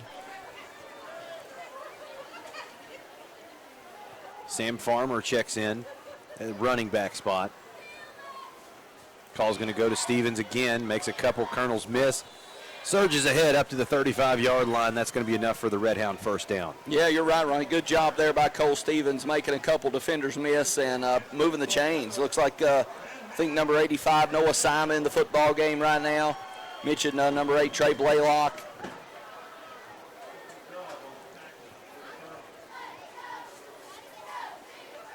First and 10, the Whitley County 35. Clock continuing to run, 8 minutes until we wrap it up here at Campbell Field. E-step in the gun, twins to his right. Whitley bringing blitz. Handoff goes straight ahead. I think that was Creekmore. I think so. Or no. 31, John Hobbs. Yeah. John Hobbs on the carry. Yeah, I saw the 3, but actually a 3 and a 1. So you're right. Yeah, John Hobbs. So Colonel's bringing a little bit of pressure on the edge, and Hobbs trying to beat it up the middle right there. Sets up second and 8 at the Whitley 33-yard line.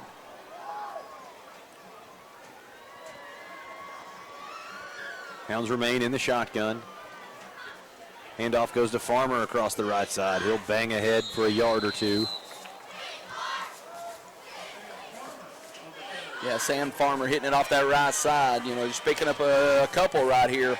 Third and about 9, third and about 8. So Macy E-step try to throw one right here. Be interesting to see how the Hounds respond. Backed up a little bit by the chains right here. Has one pass attempt in the game. Drew a pass interference call. That's efficient. That's right. That's right. E-step in the gun on third down. Going to elect to keep it on the ground with Stevens across the left side. Going to lose a yard or two there. Track down at the 35-yard line. Brings up 4th and 10. Yeah, 4th down right here. And Hounds trying to figure it out right here on 4th down what to do. But in plus territory again. Looks like E-step's getting the call. Probably going to go for this first down right here. 4th and 10 for this young group of Hounds. Got a surge ahead to the Whitley 25 to keep the drive alive. E-step has twin wideouts split out each side, and he'll pass. Pocket holds. Throws the check down route. Hauled in by Stevens at the 40, at the 35, chopped down at the 30. Not going to be enough to move the stick, so Red Hounds will turn it over on downs there. 6 minutes remaining in the football game. Yeah, 6 minutes right here left to go, and the Hounds come up short. But, you know, the defense comes out right here, and huge lead right here. 5 minutes, like you said, Ronnie, 6 minutes left in this football game. Just good to see the Hounds in there again. Get those numbers to you.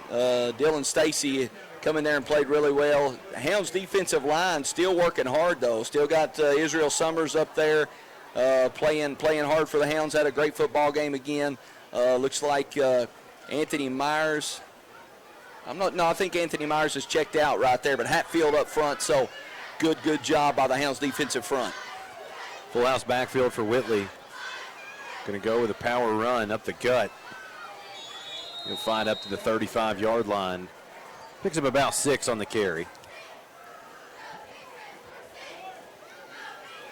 Yeah, good little run inside, but again, Hounds defense, even, you know, the freshmen, sophomores in there, really doing a good job, again, for, you know, to hold this lead, big, huge lead, 42-6, time winding down, Colonel's on the clock, doing a good job. Looks like number 10, Eli Walker over at the right corner, Dylan Stacy, number 9, in there at the left corner. Full house backfield for Hamlin. Hard count. Hounds in the neutral zone. That'll move the sticks. Only needed 3 to pick up the first down. Yeah, again, Israel Summers, you know, we looked at last week's football game, you know, had a great game as well up front for the Hounds, you know, putting a lot of pressure on the Pikeville quarterback. And, you know, Ben Finden has found the running back, the quarterback Ty Hamlin and the running back Mason Crowley. So Hounds set to go on defense right here. 1st and 10. Fullback trap, up the gut, lots of running room at the 50. Tackled down at the 45-yard line. Picks up about 15 on the carry. Whitley will move the sticks on that run. Yeah, good little inside run right there by the Colonels. And, you know, Hounds, you know, just trying to bend but don't break right here. Again, you know, up big right here, you know, the game in hand. But you still never want to give up one to your crosstown rival. So, no. Hounds looking to keep the score at 42-6 right here where it is. Colonel's going to ride under center again, handoff across the left side. Not much there. 2 or 3 on the carry. And Coach Greer and the Hounds defense really do a really good job at just keeping the football in front of you, not making any mistakes. Just doing a good job playing defense. So good to see these young guys just kind of taking off where the juniors and seniors have done, and just doing a good job tonight, right here in front of the big crowd for Red Hound Nation. 2nd and 6, wing T for Whitley. Bootleg play. Hamlin trying to find a receiver, squares his shoulders, fires downfield. Wow! Great catch down at the 20-yard line.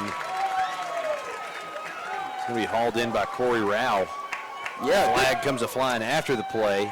Good catch right there, and a good sprint out by the quarterback for the Colonels, and a good catch, but looked like good coverage, but a flag comes out late, so be interesting to see what the flag is right here. I don't know if they're thinking horse collar. Yeah. Personal foul, horse collar, the call. Yep, you got it. That's right. And the flag's starting to mount up a little bit, but I think the Hounds overall, though, have done a great job. We saw last week against the Panthers, like we mentioned earlier, have 11 penalties, and I think the Hounds right now right around 8 penalties tonight, but 2 or 3 have come late in tough situations. So Hounds have done a lot better job tonight to dial in the penalties. Hamlin under center with 2 minutes to go. Ball at the Red Hound 10. Confusion in the backfield. There we go.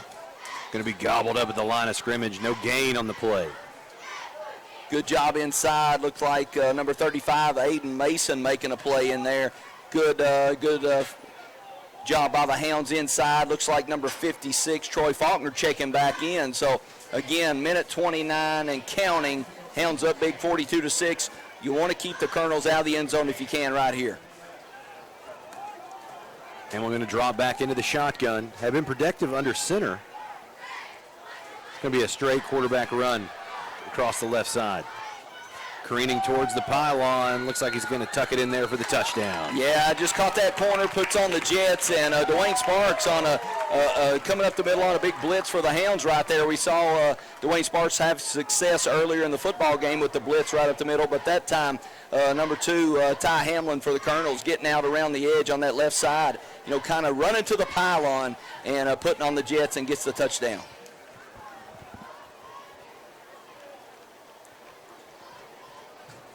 Clock has stopped. It should not. Yeah, exactly. Minute to go in this football game. And there she goes. There we go. Whitley on for the extra point try. Kick is off. The hold, and it's good. 1 minute remaining in the football game. Whitley down, but Corbin still hanging on to a comfortable lead, 42-13. We'll be back in 30 seconds. You're listening to Red Hound Football on T107. When you've been in business since 1954, you have to be doing something right. At Owens Auto Repair, they believe in honesty, service, and that hard work can still get you somewhere.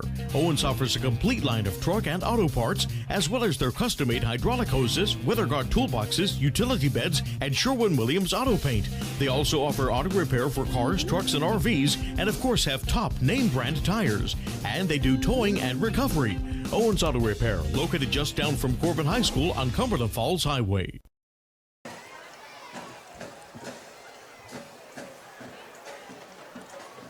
One minute remaining in the football game. Corbin up 42-13 over the visiting Whitley County Colonels. I'm Ronnie Bowling with Jeff Barnett and Jenny Barnett in the T107 broadcast booth. And it's been a good night at the office for Corbin. They've made good use of short field, scored just about every time they had the football. Just not a lot of complaints can Coach Greer have when he breaks down this film. Yeah, exactly. The Hounds have played a great football game tonight, and we talked about that, in the pregame. Would the Hounds have a little bit of a letdown, and didn't disappoint tonight, though. Putting the gas down, playing great, coming out after that big win last week in the Pigskin Classic against the defending State A champion Pikeville Panthers. And so you show up right here at Campbell Field, Grace Health Bowl. What are you going to do right there? All 3 phases of the football game, offense, defense, special teams. Hounds have played a great football game tonight. Steely on to kick it away for the Colonels.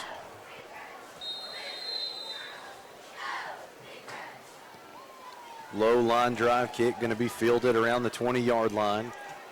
Up to the 30. There we go. The 40. There we go. Up the sideline at the 50. The 40. He's going to take this one to the house. Walk down from behind at the 10-yard line. Wow. Spoke too soon. Cole Stevens on a great return there. Exactly. Cole Stevens, number 27 for the Hounds. And, a freshman, we seen Cole do that a lot last year in the middle school state championship. Played a great football game to put another ring on the finger of the Corbin Middle School. And right there, not disappointing in the return game. Cole Stevens puts on the Jets and almost takes one to the house for the Hounds right here as the clock is winding down. Corbin would have the ability to set up first and goal at the Whitley 7 with the running clock. Going to elect to let this one go to the locker room, so that's your tale of the second game of the season. Corbin improves to 2-0 on the football season. Whitley County falls to 0-2. Definitely got a tough schedule to do the Colonels this year. Yes. And not a light matchup playing this Corbin bunch, no matter who you are. Yeah, that's right. Again, the Hounds play great tonight and have a tough test next week against Franklin on the road. So will be interesting to see again. I'm sure, the Hounds will be ready to go. Coach Greer and offense, defensive coaches will have the Hounds ready to go. Huge game in 4A football to kind of, maybe affect the seeding. So big game right there for the Hounds coming up next Friday night. There you have it. Corbin will be on the road on your radio dial, 7:30 on 107.3 or T1073.com for your stream. I'm Ronnie Bowling with Jeff Barnett, Jenny Barnett. Thanks to everybody back at the station. This has been Red Hound Football on T107.